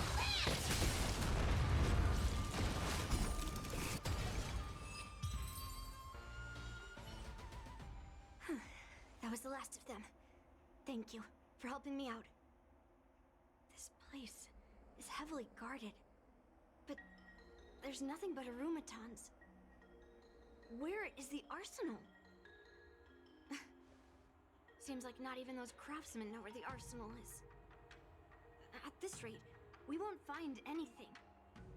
And Grandpa might take me away before I can do anything. You're not really here to help me. You're here to stop me, right?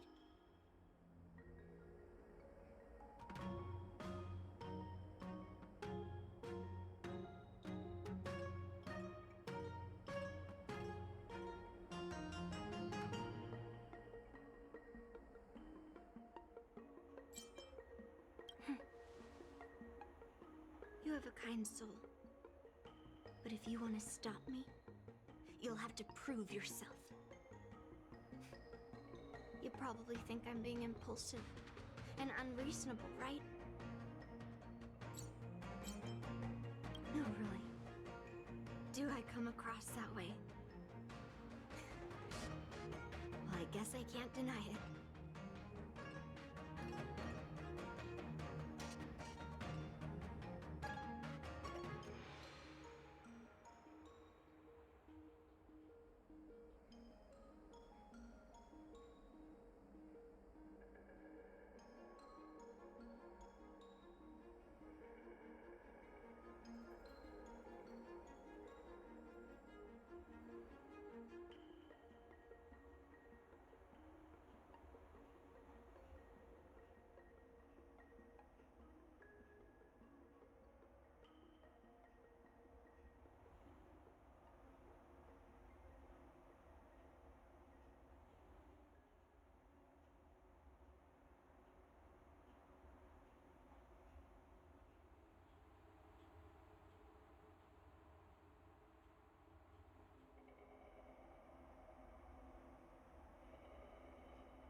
Seems like you've met a lot of people who don't tell you the whole story.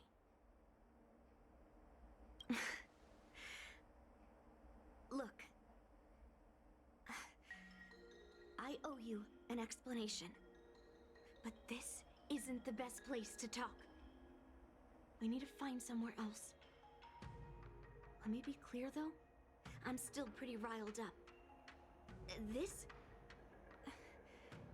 is just a temporary break. I already told you about Guyan. The sword that was returned during the ceremony. It's a cursed sword, with a heliobus inside. And Hongguang, the swordsmith who forged it, is my father. I rarely mention his name to anyone other than Grandpa. Maybe, like you said, I've been avoiding having to talk about him. But as long as my mission to hunt down cursed swords continues, it's impossible to avoid the topic forever. For some reason, I feel like I can open up to you. Honestly, I don't remember much about him. All I know is that the Pyrogyre Forge used to be a bustling place, with people from all over coming to get one of his swords. They called him the greatest master craftsman since Yingxing. I didn't catch all the details, but I do remember seeing him forge those amazing swords, while the visitors watched with smiles on their faces. I used to believe that craftsmen brought happiness to others. The swords crafted by the Pyrogyre Forge are famed across the stars. They possess exceptional sharpness and invincibility. With these legendary weapons, even ordinary people can become skilled warriors, capable of overcoming the most formidable opponents. But then, he became obsessed with becoming a famed swordsmith, and started crossing all sorts of lines. He forged cursed swords that should never exist. And all those people who desired those twisted swords started flooding into the palace. However, just like Grandpa said, those who excel with the sword will eventually suffer by it. The palace is overrun with visitors from afar. Some left empty-handed. Others got swords that didn't fulfill their desires. and some even resorted to stealing. And in the midst of all the chaos my father created, he ended up being stabbed by one of the swords he forged. It was so sudden and unexpected. Everything went silent for a moment. All I could hear was the sound of bones breaking and blood pouring out. I was frozen in place, unable to move. It was only when my mother pushed me away from the deadly swing of the cursed sword that I managed to escape. I don't remember much after that, except for the pounding of my heart and the sound of my own gasps of breath. I could hear the smiths in the Pyrogyre Forge shouting, "Run away, Yunli!" And the screams of agony. My tears wouldn't stop, and I couldn't see anything. I kept gasping for air until I collapsed in a pool of blood. If General Huayan hadn't arrived in time, I probably wouldn't be here talking to you now. After that, General Huayan took me in and treated me like his own granddaughter. To me, he is 100 times better than my sinful father. He taught me forging and swordsmanship. Han Guang paid for his sins, but his troubled legacy must not go unchecked. According to the records, he forged a total of 1,382 Heliobus cursed swords, and 182 of them had unique designs. When I joined the Pyrogyre Forge for training, I made a vow to hunt down all those cursed swords. So far, I found 312 of them, and Guyan will be my 313th. Like all the other cursed swords, I'll separate it from the Heliobus. Then, I'll melt it down and make it part of the Blade of Forged Remnants. I've said my piece now. Even though it'll be tough for Grandpa, I still have to melt down the sword.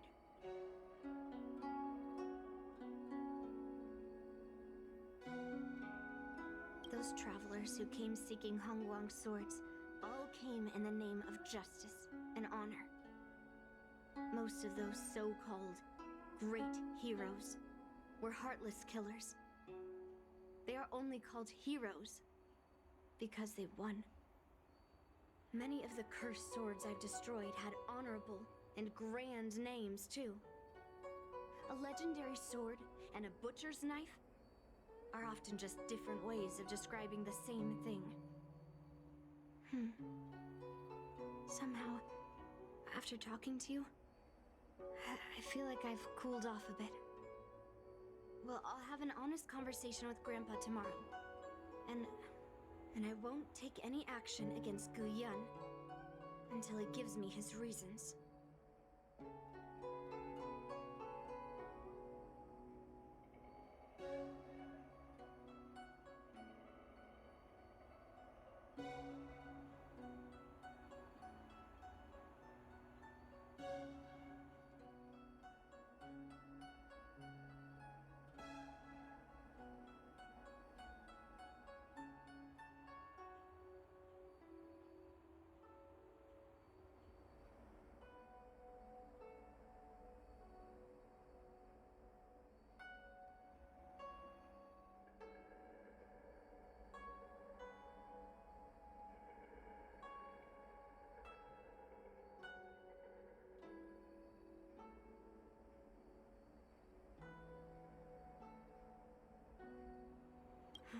Yeah, I shouldn't have done that in a public place.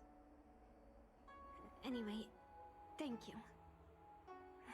We'll catch up tomorrow. I should go back to the Palace of Astrum and tell General Huaiyan what happened at the Artisanship Commission.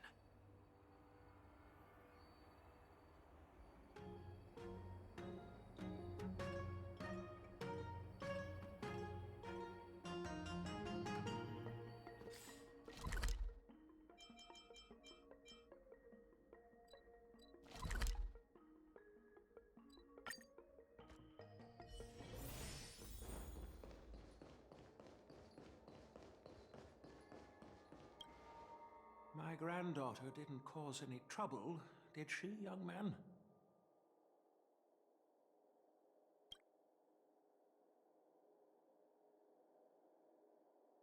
Sorry for all this trouble. Yun Li told you quite a bit. Now it's time for this old man to tell my side of the story. Han Guang was my beloved disciple.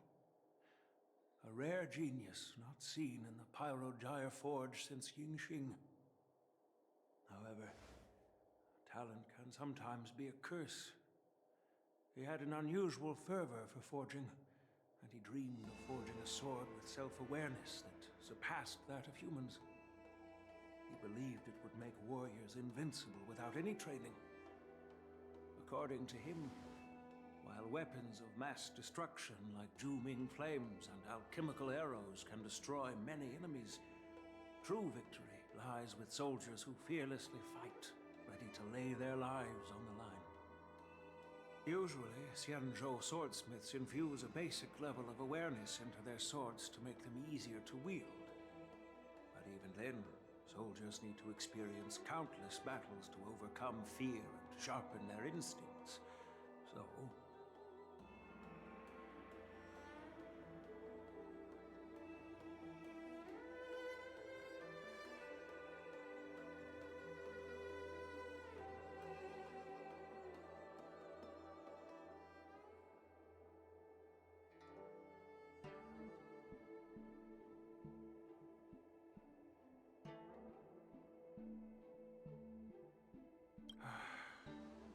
by infusing Heliobi into swords, he managed to forge weapons that could grant their wielders strength and valor, and even make decisions for them. However, weapons are different from regular tools. They are meant to kill, plain and simple. After countless battles, all the anger, fear, and bloodlust are soaked up by the Heliobi within the swords. The soldiers wielding them not only gain strength, but they also become consumed by the malice, turning them into puppets possessed by the swords. No matter how noble Han Guan's intentions were, those weapons, soaked in blood, turned into cursed swords eventually. Later, Outworlders got wind of what he was doing and encouraged him to keep forging cursed swords. They came up with all sorts of reasons, from taking back their kingdoms to slaying demons. And you know what happened next. That massacre took her parents' lives, and the lives of many craftsmen in the Pyrogyre Forge. Yun Li managed to survive, but she couldn't escape the horrors of that day.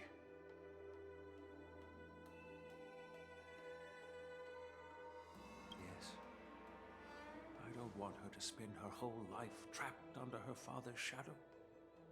She doesn't deserve to carry the weight of his mistakes. Despite her vow to hunt down and wipe out all cursed swords, fulfilling that vow requires immense effort. Traversing the starry seas in search of the swords is like finding a needle in a haystack.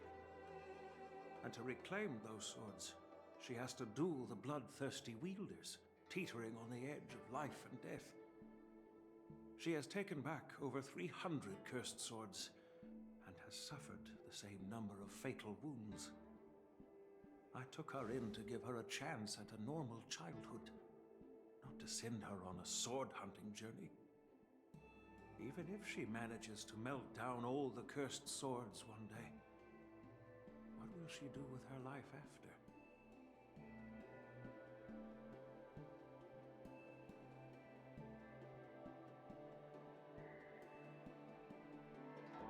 Wu Yin is indeed one of the cursed swords forged by Han Guang. Very few swordsmiths could use Heliobai as forging material, and Han Guang was one of them. His attempt came at a terrible cost.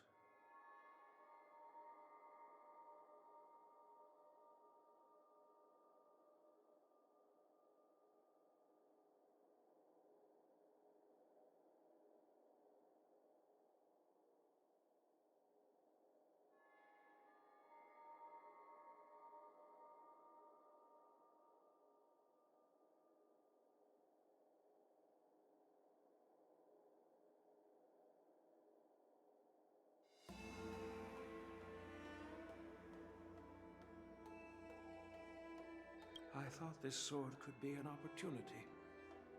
I wanted to tell her that her father wasn't all evil, that even the man she resents so much managed to forge a true sword of heroes. I also wanted to find a chance to tell her about the history and origin of this sword, but not during the ceremony. As you saw, it wasn't a good time.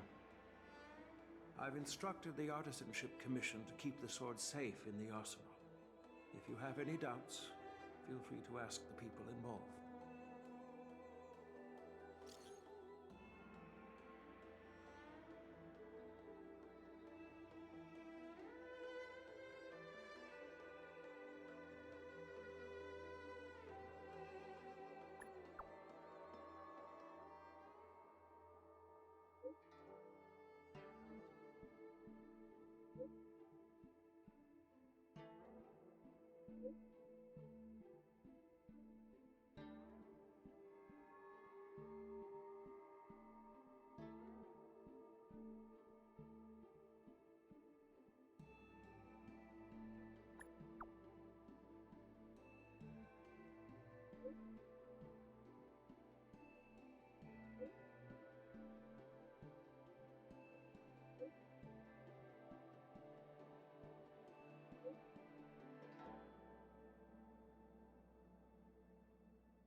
Since my granddaughter mentioned talking to me tomorrow, I'll be waiting for her.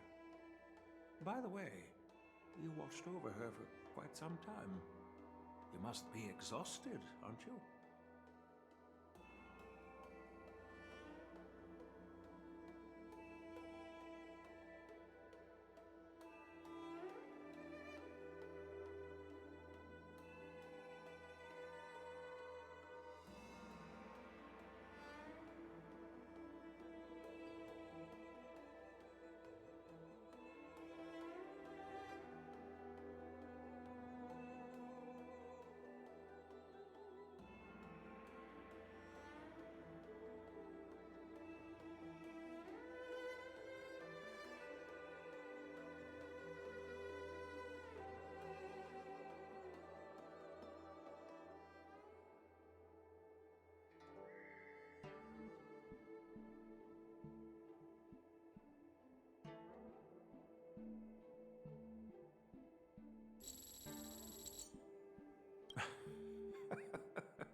I'll be counting on you then.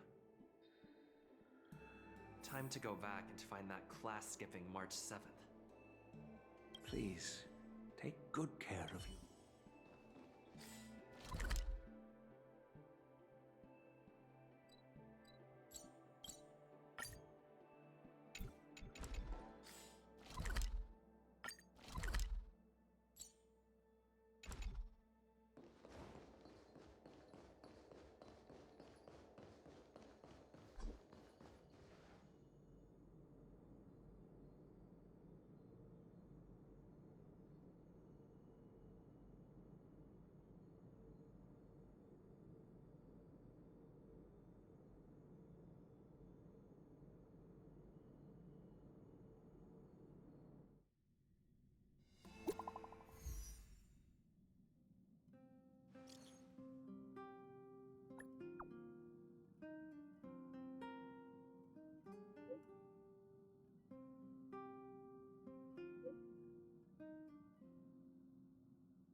Right.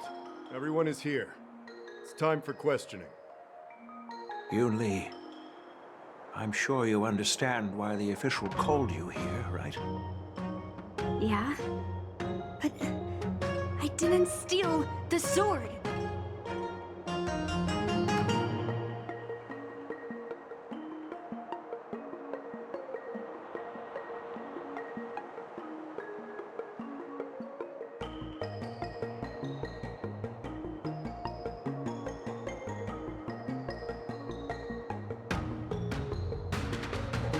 Now is not the time to use your reputation like that.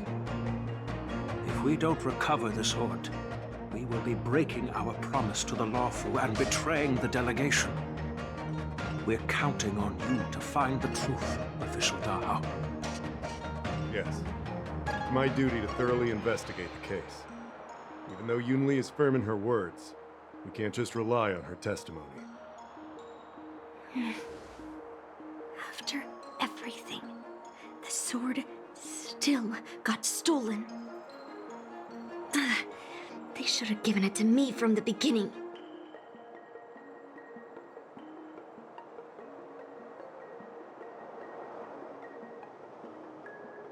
In this case of Gu Yun's theft, everyone involved seems suspicious to some extent. Miss Yoon Lee is the main suspect. First, during the sword gifting ceremony, Yoon Lee openly expressed her intention to steal the sword. She even mentioned it multiple times. After the ceremony, she broke into the Artisanship Commission and destroyed Arumatons in an attempt to get the sword. Am I right? That's true. The Realm Keeping Commission inspected the arsenal where Gu Yun was stored, and there were no signs of forced entry through the doors or windows. The only possible entrance or exit was a small window gap, just a few inches wide.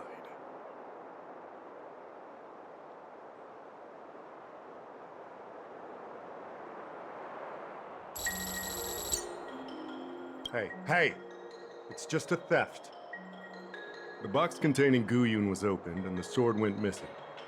None of the other swords in the room were touched. Which means...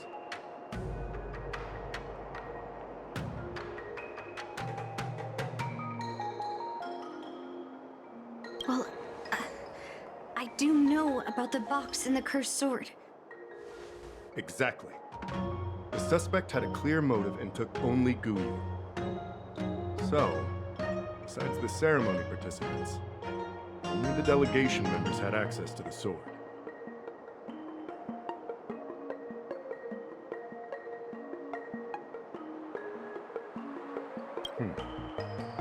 In that case, why would they return it to the Xianzhou in the first place?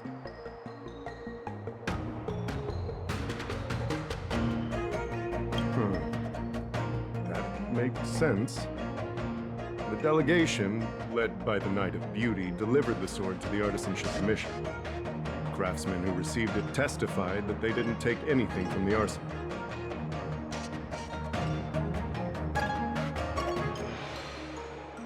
Argenti? Oh, that Knight of Beauty. He was with the delegation when they handed over the sword to the Artisanship Commission. You might not know, but he's the one who recognized the sword's origin on Kalevala and escorted it back to the Xianzhou. In other words, he's the one who made it possible for the sword to come home. So, he wouldn't have gone through all that trouble to bring it to the Lawfu if he wanted to keep the sword for himself, right?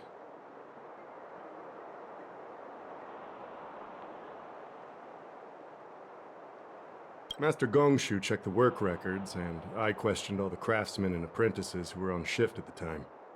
But I didn't find any suspicious individuals.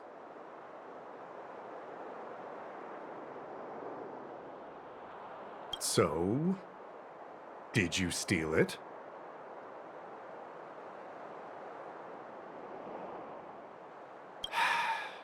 Then stop joking around. I can prove that he came to me after leaving the Artisanship Commission, so he couldn't have stolen the sword. To put it simply, not everyone who's seen the sword has been to the Artisanship Commission, and not everyone who might want the sword has seen it. So, the only remaining suspect is Miss Yoon Lee. Fair enough. So, I didn't steal the sword. well, when you've eliminated the impossible, whatever remains, however improbable, must be the truth.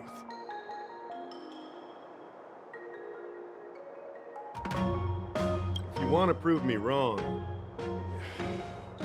better come up with some solid evidence. Let me gather my thoughts. I need to help Yoon Lee clear her name. Did we miss any clues?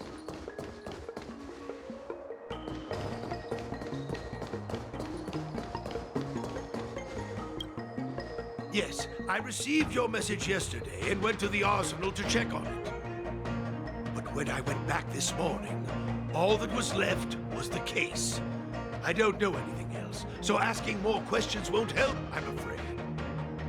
However, as the Master Artisan of the Artisanship Commission, I've got to clarify something. Even though the sword was stolen, this commission is still highly secure. Wait, no. I just remembered. My precious arumatons were smashed!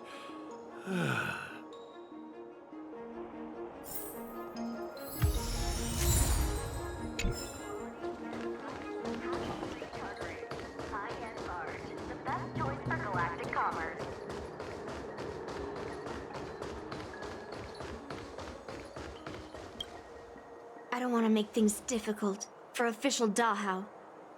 Let's do this his way, and prove my innocence. If I can find that cursed sword, I can prove my innocence right away.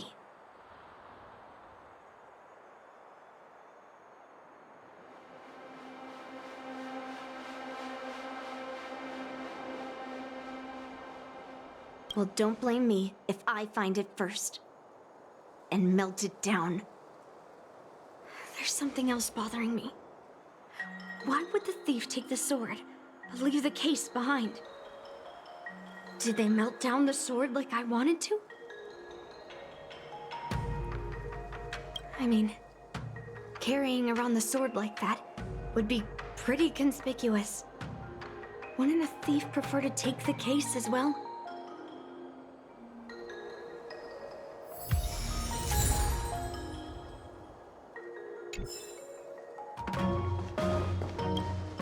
Who could have thought that the Miekaki vesa would be stolen? And that the prime suspect is General Huayan's granddaughter? Regardless, we've accomplished our mission, and now it's the Xianzhou's problem. By the way, why did that girl call it a cursed sword? It's quite upsetting.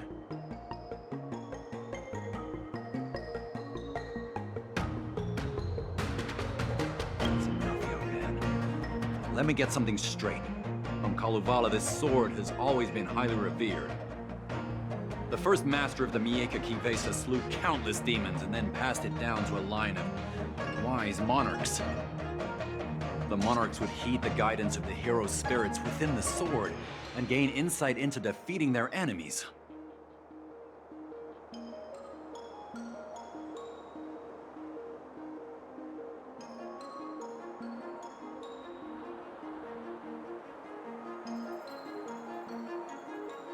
What is, Helio? What? Never mind. The point is that the Miekaki vesa did help the ancestors of Kalevala build a strong foundation. It's definitely not a cursed sword.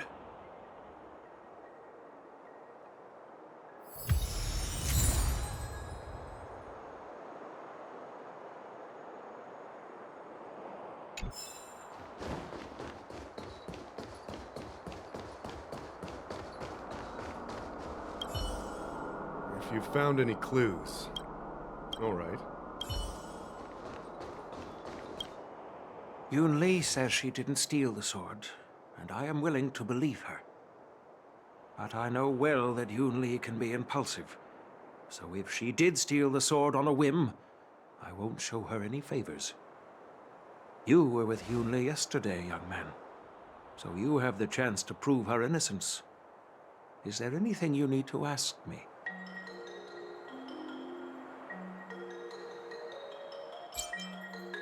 No, she was still mad at me, so she didn't come by. If she had come with you, she wouldn't be a suspect right now.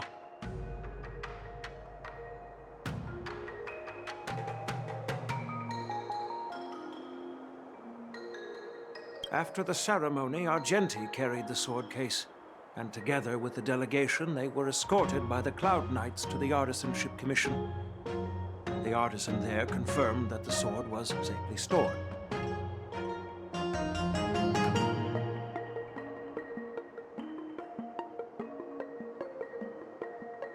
I'm counting on you, then.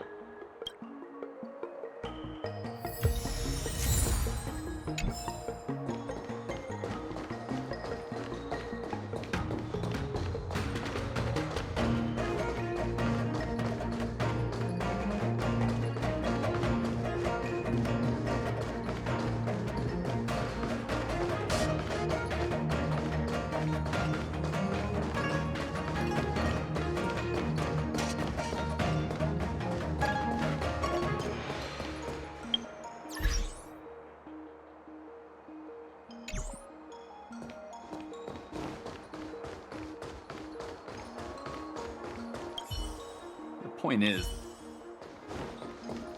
There must...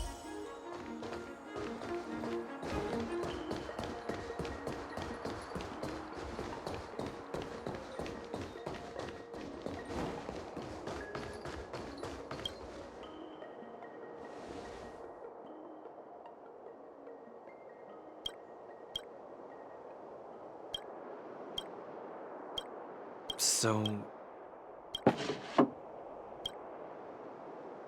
why is this flower petal inside the case?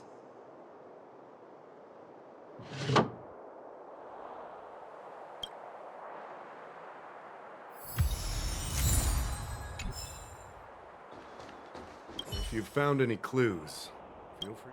Thank you. But... I'm not sure if I can convince Mr. Daw how.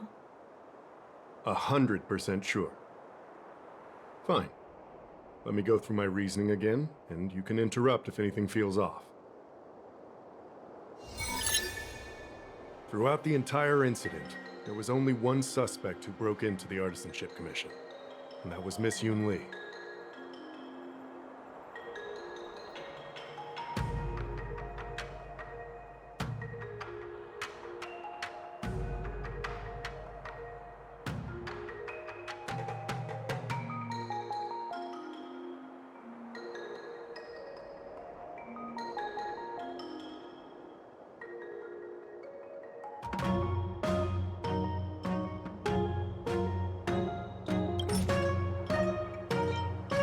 On second thought, maybe let me think about it again. Take your time. Throughout the entire incident, there was only one suspect who broke into the Artisanship Commission. On second thought... Take your time. Throughout the entire incident, there was only one suspect who broke into the Artisanship. On second thought... Take your time. Throughout the entire incident, there was only one... On second thought... Take your time. Throughout the entire incident, there was only one suspect who... On second thought... Take your time. Throughout the entire incident, there was only... On second thought... Take your time. Throughout the entire incident, there was only one suspect who broke into the Artisanship Commission, and that was Miss Yoon Lee. Your statement isn't quite accurate. Argenti, the delegation members, and even me, we were all at the Artisanship Commission at some point. True. But they all left after delivering the sword. And the craftsman overseeing the handover confirmed that they couldn't have left with the sword.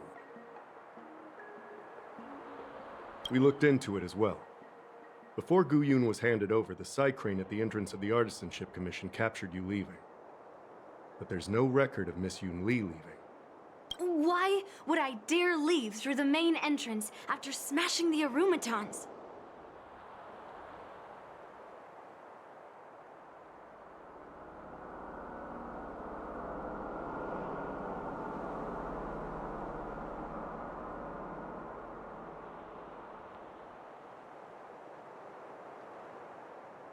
Throughout the entire incident, there was only one suspect. Miss Yunli caused a ruckus at the Artisanship Commission, trying to take away Guyun. On second thought... Take your time. Miss Yunli caused a ruckus at the Artisanship Commission, trying to On second thought... Take your time. Miss Yunli caused a ruckus at the Artisanship Commission. On second thought... Take your time. Miss Yunli caused a ruckus at the Artisanship Commission. On second thought... Take your time. Miss Yunli caused a ruckus at the Artisanship Commission. On second thought... Take your time. Miss Yunli caused a ruckus at the Artisanship Commission. On second thought... Take your time. Miss Yunli caused a ruckus... What Dahao said seems right.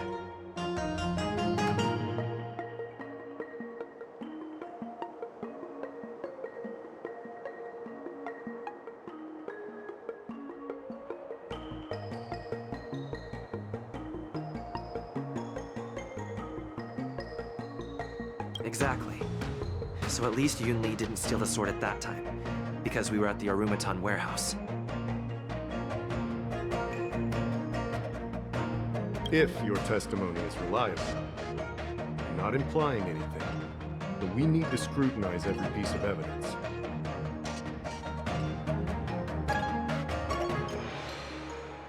Miss Yunli caused a ruckus at the Artisanship Commission, trying to take away... After bidding farewell to you, Yunli pretended to leave, but snuck into the arsenal alone and stole Guyun.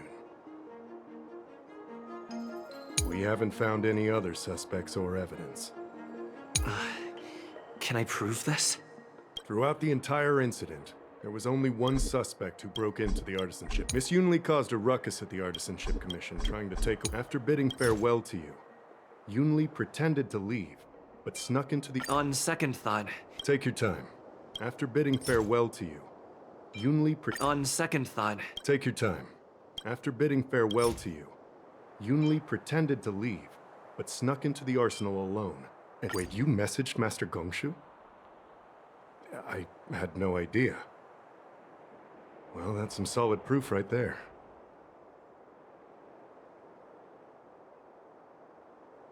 However, it only proves the sword wasn't stolen up to that point.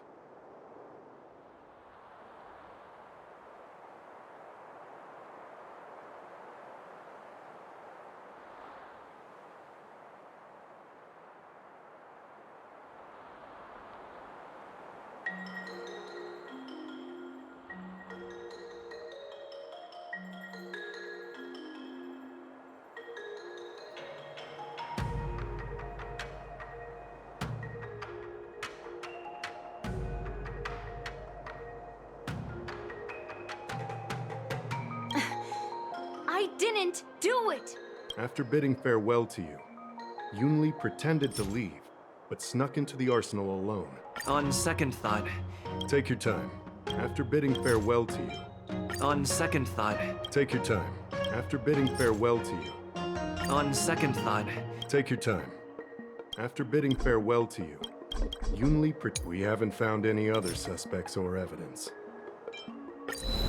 I found this in the crevice at the bottom of the case. A rose petal? Huh. I must have missed it during the search. Why was there a petal inside the case?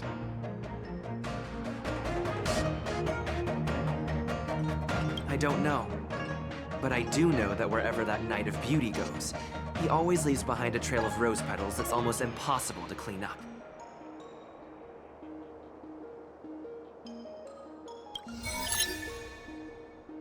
My thoughts are a mess. Let me sort them out. The sword case was never locked, which is evidence that only someone who delivered the sword could have done that. And the rose petal was probably left behind by that Knight of Beauty. But how did he manage to take the sword from the Artisanship Commission? Why did he steal it after returning it here? And why would he leave that petal in the case?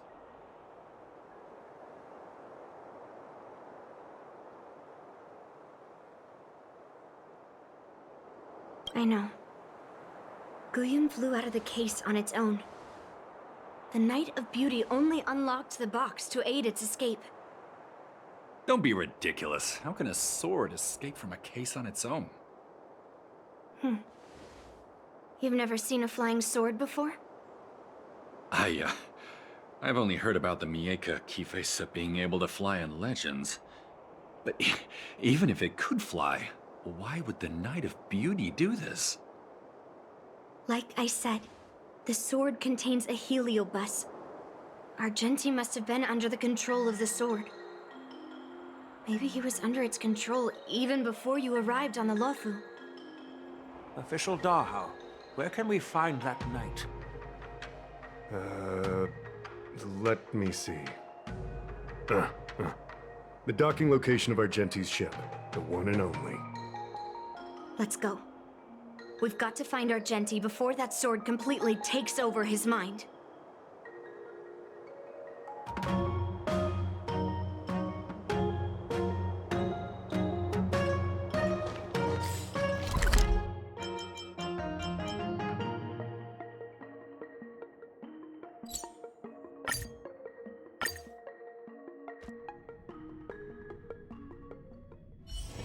Let me stay here a little longer in this body.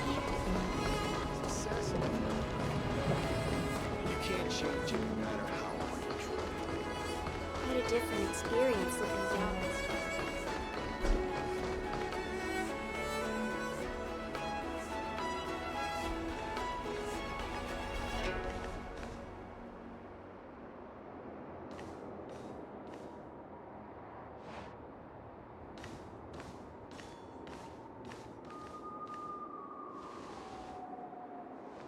I've been waiting for you here for quite a while.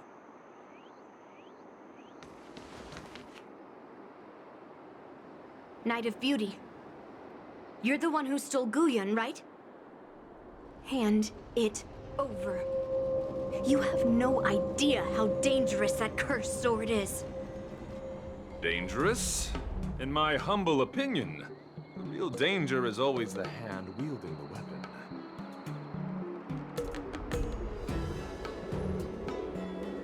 Please allow me to correct your statement. I never attempted to steal this weapon. As a Drilla's knight, I've sworn to live in poverty and possess only what is necessary. What? What do you mean? I agreed to assist Master Guyun in its escape from the Xianzhou. As the person who pulled it from the stone monument, captivated by its beauty, I must not let it down. I couldn't stay in the arsenal to convince the craftsman, nor did I want to take the sword like a thief. That's why I left behind a small piece of evidence that pointed to my identity, in the hope of an open and honest conversation with you.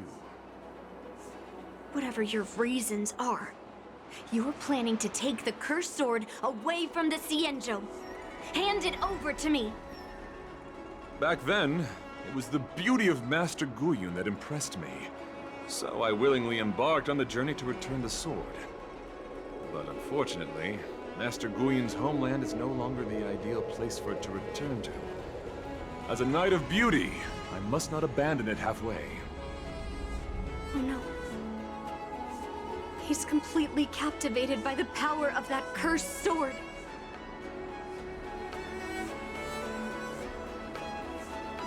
The solution is right in your hand. Captivated? No! I am touched by Master Guyun's flawless beauty. To be honest, I'm confused why none of you can understand this sword. This is quite heartrending. I've already made up my mind to take Master Guyun away from the Xianzhou. That cursed sword has messed with your ability to think. But I'll break you free from its grip. I'll shatter its illusion. And the sword itself. Fair lady, if you're intent on taking away this person, this sword that is under my protection, please engage me with a fair duel according to knightly etiquette. As a representative of this duel, I, Argenti, challenge you.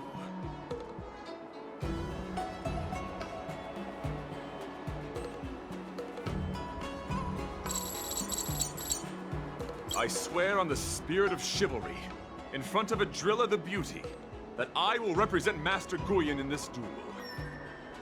If I win, You will allow Master Guyon to leave the Xianzhou with me. And if you best me, Miss Yunli, I'll accept my defeat and turn Master Guyon over to you. Do you accept my challenge, Miss Yunli? Fine. Let's see whose desire is stronger.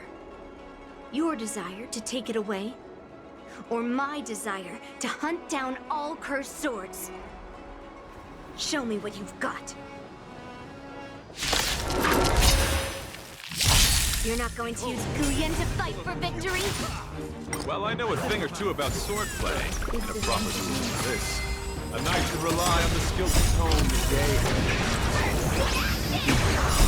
You're a real weirdo.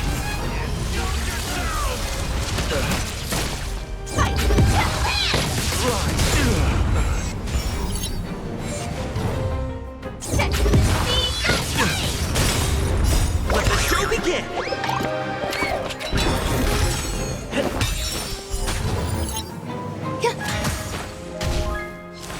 Let the duel commence. Put forth all your might. Attack detected!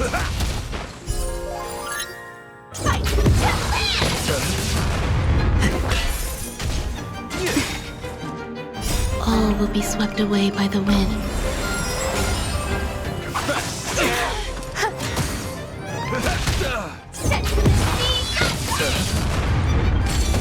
Dreams do come true. Let the show begin! Bear witness. Eternal. How's this taste? My friends, indulge yourselves! Behold, this symbol of pure fighting a gentleman.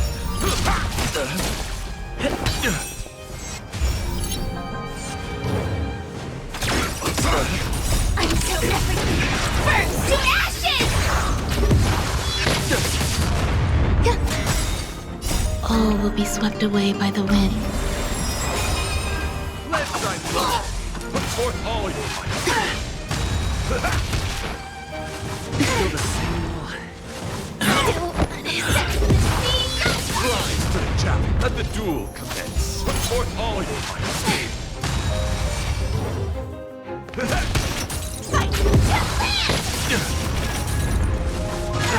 Confidence. My friends, indulge yourselves!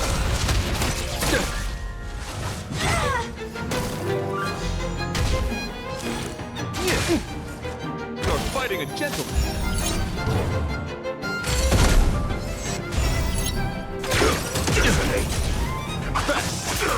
Put forth all your might. Detected. Until everything burns to ashes!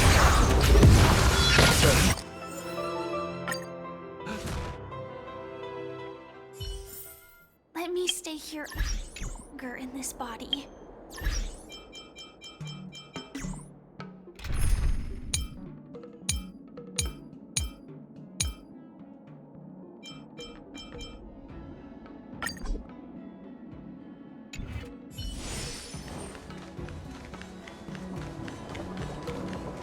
Success.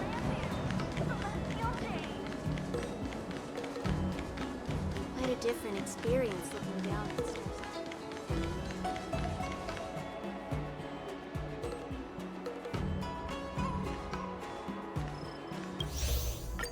Night of Beauty.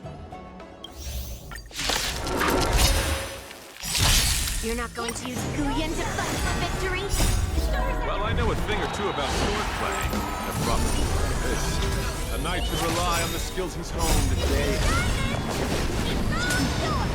You're a real weirdo. No dirty tricks I'll bust. Or maybe I'll take it all. Rise to the challenge. The flesh wound. Let the duel commence. Put forth all your might. Yes, you! Watch your challenge.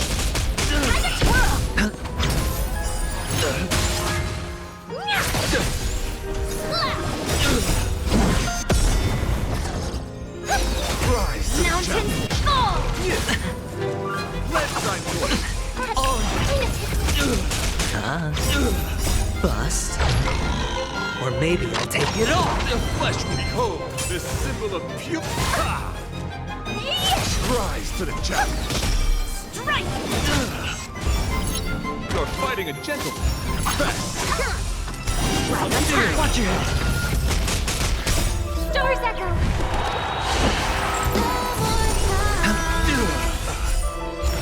Bear witness.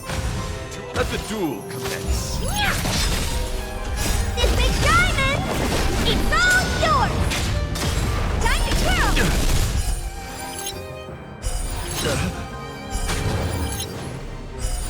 Rise to the challenge. Let thy voice. Put forth all your might. Yes, you! Time to twirl! Down to earth! For chivalry.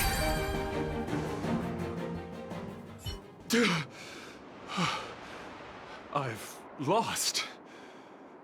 According to the rules of a knight's duel, I should keep my promise and hand over the sword to you. But before I do that, I hope that you, as the winner, might have the mercy and listen to Master Guyun's past experiences. This sword has been cursed since the day it was forged. Place it in front of me, and let me destroy it. Do what she says, Knight. But... You've done so much for me already.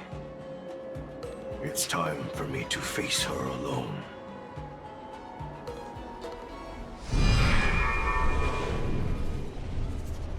I'm weary of fighting. I just want to share my past with you. To explain why I wanted to escape. After that, I'll leave my destiny in your hands. Are you afraid to witness my past, little girl? Afraid? Well, you do have a different aura from other cursed swords. But you're just trying to use my curiosity to lure me in. Well, you know best that a single touch won't snatch away anyone's sanity.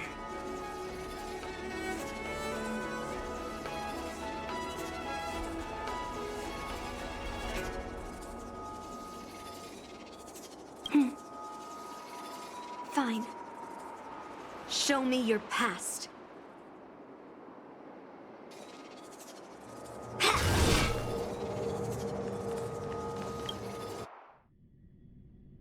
It's already impossible to contact the main Cloud Knight forces. What awaits me will be a long and lonely war. Follow me. Is this your memory?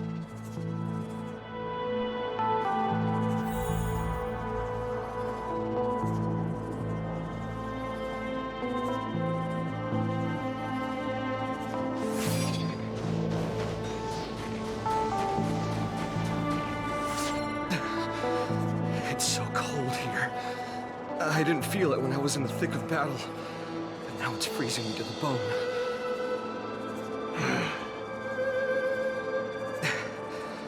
You're indeed a masterpiece from the Xianzhou Juming. If you hadn't taken control of my body, I probably would have been decapitated in that fight. Quiet, and stay alert. Boris and Wolf Troopers never give up the hunt. Hey, just relax a bit. It's been over 300 days since we were both stranded on this planet. The transmitter never rings, so I guess we can't count on that anymore. The people on this planet still use beasts to pull their carts. Obviously, there's no way they can help us fix the star skiff.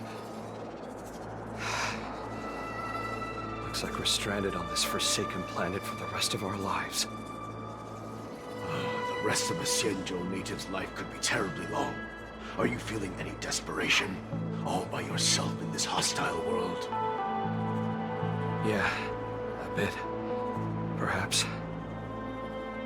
When things get too rough for you to handle, just leave everything to me. No need to carry the weight of the world on your shoulders. Yeah, sure. If I really can't handle things anymore, I'll leave my body to you. But now is not that time. Do you really think you can oppose an entire Borisin army with your limited skills? What are you holding out for? It's true that I'm stranded here, but it seems like that Borisin pack is in the same boat. By the way, Guyan, do you know what a seed is? A seed may seem insignificant, but with careful cultivation and time, it can grow into a huge, unwavering tree. You said that the rest of a Xianzhou native's life could be terribly long. You're right. That's why I intend to plant a seed named Resistance here, and nurture it for the rest of my life. I want to show the people of this land how to defend themselves against those monsters. I can already see the seed in the eyes of those people. You really think you can do it? Why not just give me control, and we can revel in the bloodbath together? What was the memory I just saw? It was a memory of me and a Cloud Knight, stranded on an unfamiliar planet. We crash-landed on a planet occupied by Borisin. Just the two of us. I can feel that it was a lonely war.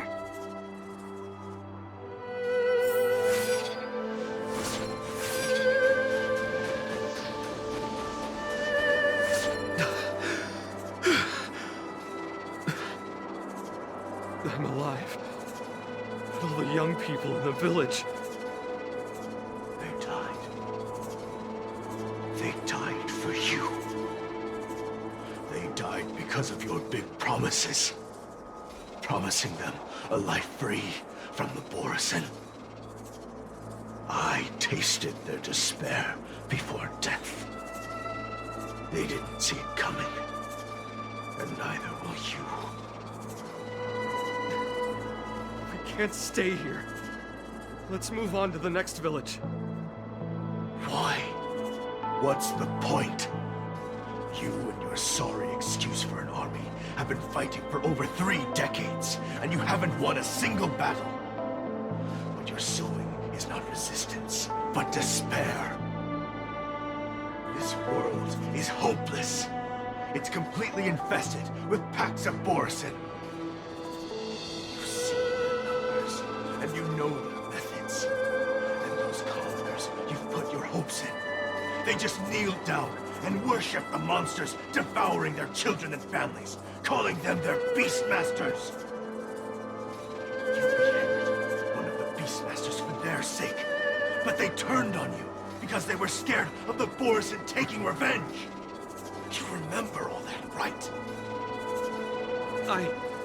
I do. I remember my first death. The Borisin cut off my head. But I also remember that if it weren't for a brave youngster who risked his neck to reattach my head and give me a proper burial, I would have disappeared completely. I remember everything the people did for me.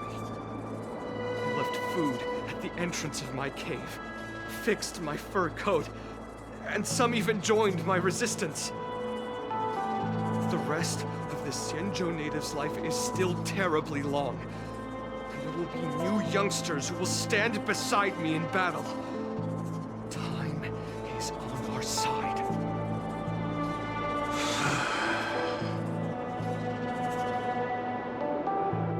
You said it was a lonely war. No. It wasn't a war filled with loneliness, but with despair.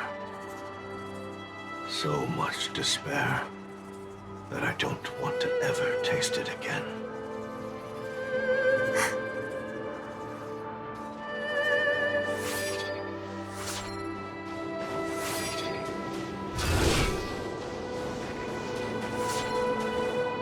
I'm Where are you going, Your Highness? I'm returning to my homeland. A distant place beyond the sky. I'm not coming back. But what should we do with you gone? What if those wolf demons show up again? They won't, my child. You've wiped out the last of them. But before I go, I need you to do one thing for me. Even though the wolf demons are gone, new monsters will appear in this world. Soon, a demon will appear, donning golden branches and knowing only bloodshed. However, fear not, my children. I'm entrusting you with this sword that's been with me in countless battles.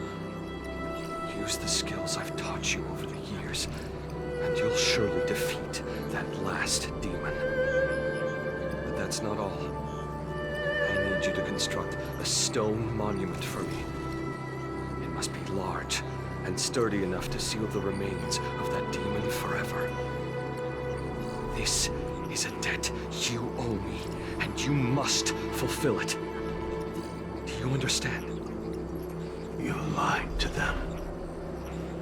And you lied to me, too. Oh? You promised that you'd give your body to me when you couldn't handle things anymore. Well, this Xianzhou native's life has finally come to an end, my old friend. How about one last chance for revenge? Come and bid me farewell for the final time. He had long since come to some understanding. I could sense a mix of intricate emotions flowing out. It wasn't bloodlust, or anger, or fear. What he had left for you was hope. They've learned how to fight monsters. But there's still one last monster lingering in the world. Kill it, my old friend. You left me there without ever looking back.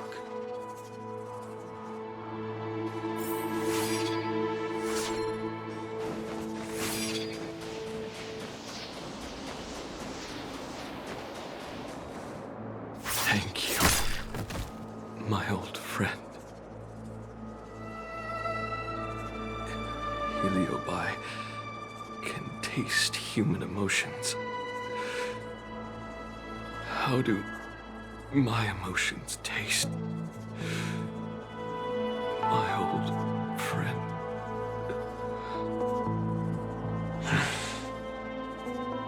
A hint of bitter compassion and a touch of scalding courage.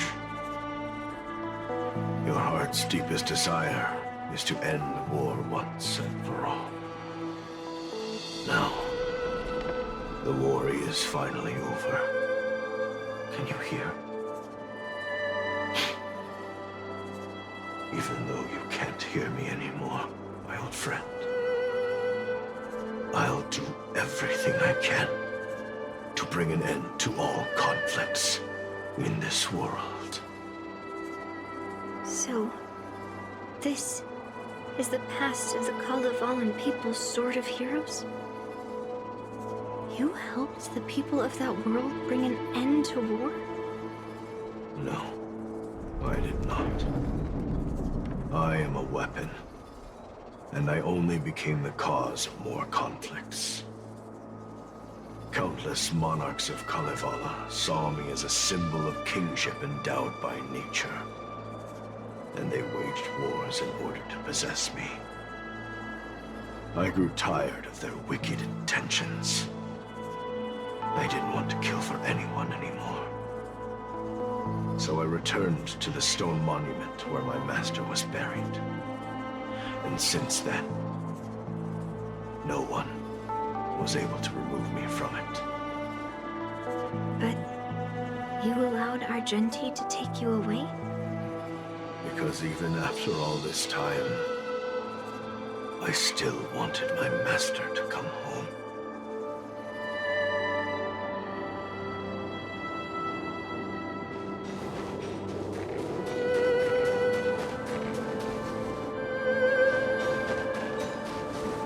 During the sword gifting ceremony, I felt anguish when I learned that I would be handed over to the most skilled swordmaster and once again become a tool for killing. My master had engraved his deepest desire into my blade. End war. As a weapon, my purpose was predetermined from the start. I had to become a deadly sword that would relentlessly hack and kill. But once I fulfilled my mission, would I have the right to choose my own destiny like he did? So, I asked the Knight of Beauty to help me break free from this never-ending cycle of bloodshed. These thousands of years have naturally turned into memories of mine. I think I understand the beauty the knight was talking about now.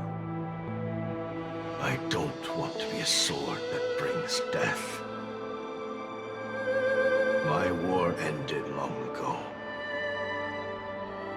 The years spent as a tombstone were my finest.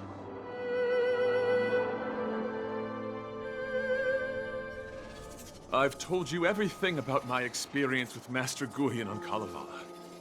And now, I'm sure that Miss Yun Li is as moved by the sword's flawless beauty as I was back then. Even though I had heard the legends of this sword from the delegation, delving into its memories was still fascinating. Yun Li, I trust Guyin's experiences have changed your mind.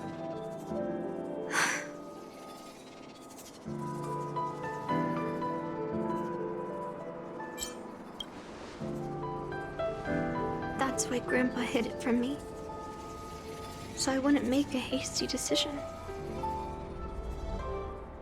I always thought a cursed sword infused with a heliobus would only bring rage and slaughter. I never thought someone could leave behind the desire to end war and even change the nature of the cursed sword. My position was too extreme. Guyan is truly a sword of heroes. I apologize to all of you for my behavior. I'm sorry.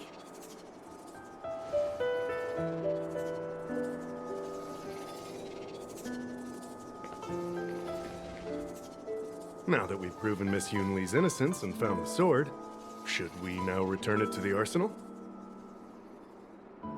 No. I'm still going to melt down this sword.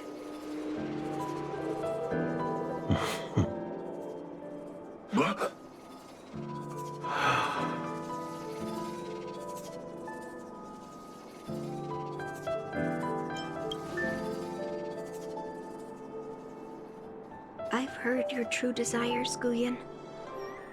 I can sense that you're tired of being a sword. Constantly serving new masters and fighting battles you no longer want to be part of. Right? But being a sword is my destiny.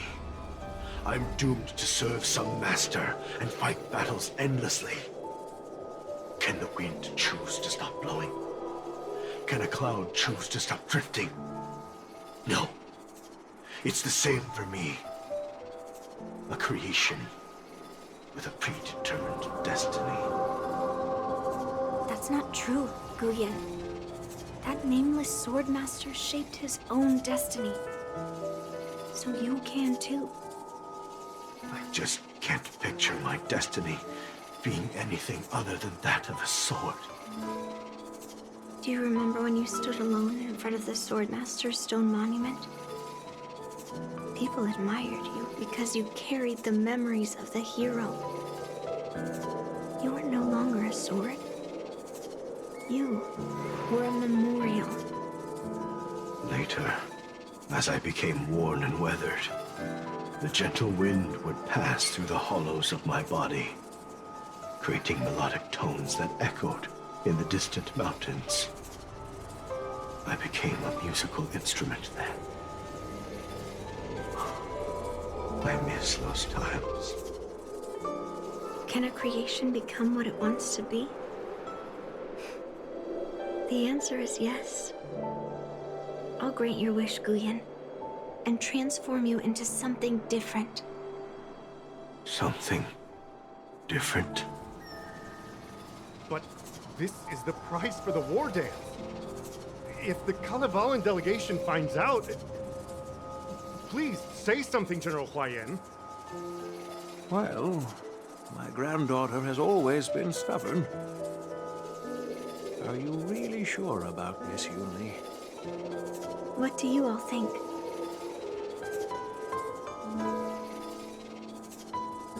Fulfilling Master Guyan's wishes is the reason I came to the Xianzhou. With the Drilla's blessing, you could turn Master Guyan into a plow. But as long as it fulfills his wish to end war, I support it fully. Then, I'll leave it to you, Yunli.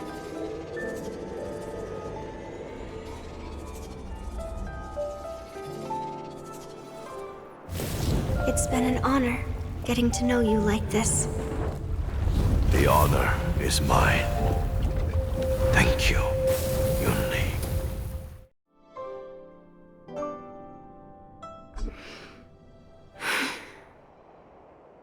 Why the long face, my child?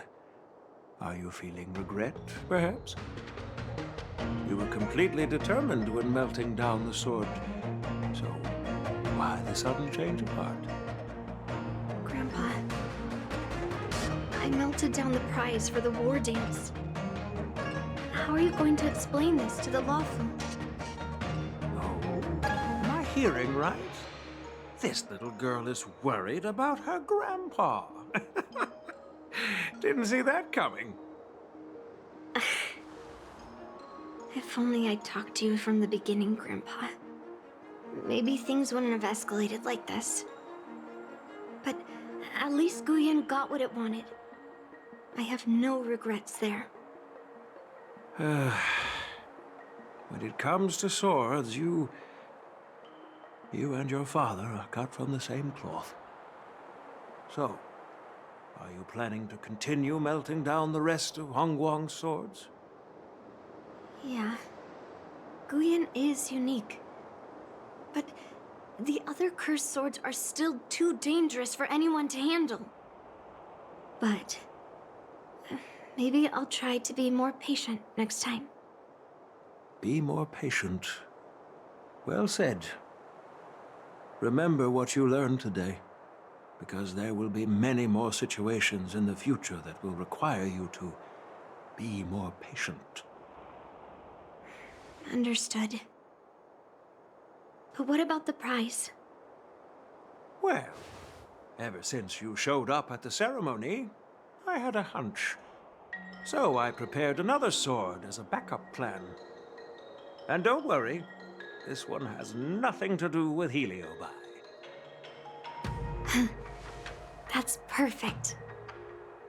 By the way, the ambassador from Kalevala and that knight went to Arum Alley. They're looking for a spot to honor the hero. Why don't we go take a look together?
So, General Huayan, what brings you here?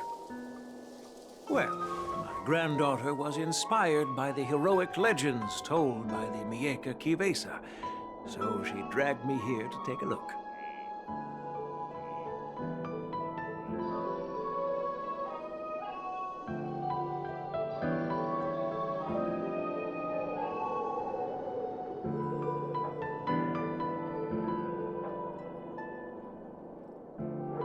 I come from a long line of Kalevalan monument keepers. For generations, my family has guarded the stone monument left behind by the nameless hero. Over the centuries, a golden tree sprouted from under the monument, and its branches have never withered. We Kalevalans see it as proof of the hero's existence. Before leaving Kalevala, I took a branch from that golden tree, hoping to plant it here to represent the hero returning to his homeland. That sounds good. We Xianzhou people don't make coffins or set up memorials, so I'm sure he would be happy to rest here where life is bustling. The hero had asked our ancestors to carve something into the monument, so I made a copy of it too.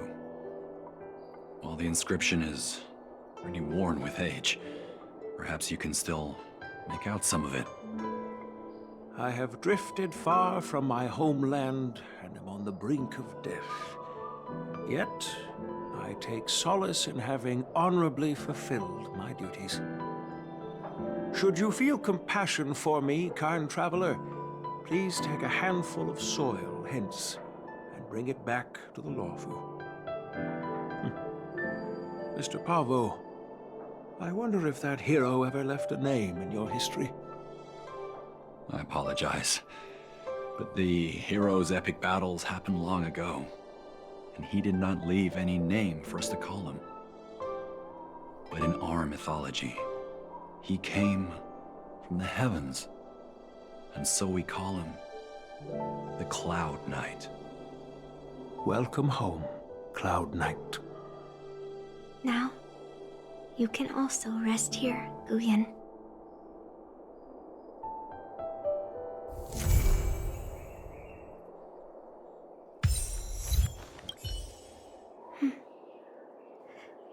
I'm feeling a bit emotional. I'd like to stay here for a while. Thank you for your guidance. I'm truly grateful. By any chance, would you be interested in taking sword lessons with me? Like March?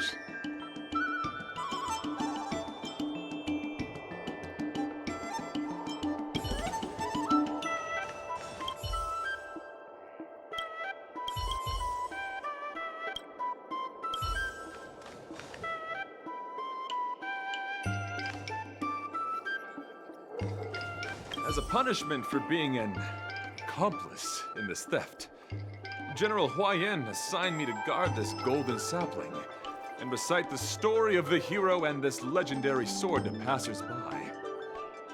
This is not a punishment at all, and I gladly accepted it. Spreading the message of beauty to the Xianzhou residents is exactly what I desire. However, I plan to leave the Xianzhou soon and continue my travels. May our paths cross again in the vast cosmos, my dear friend.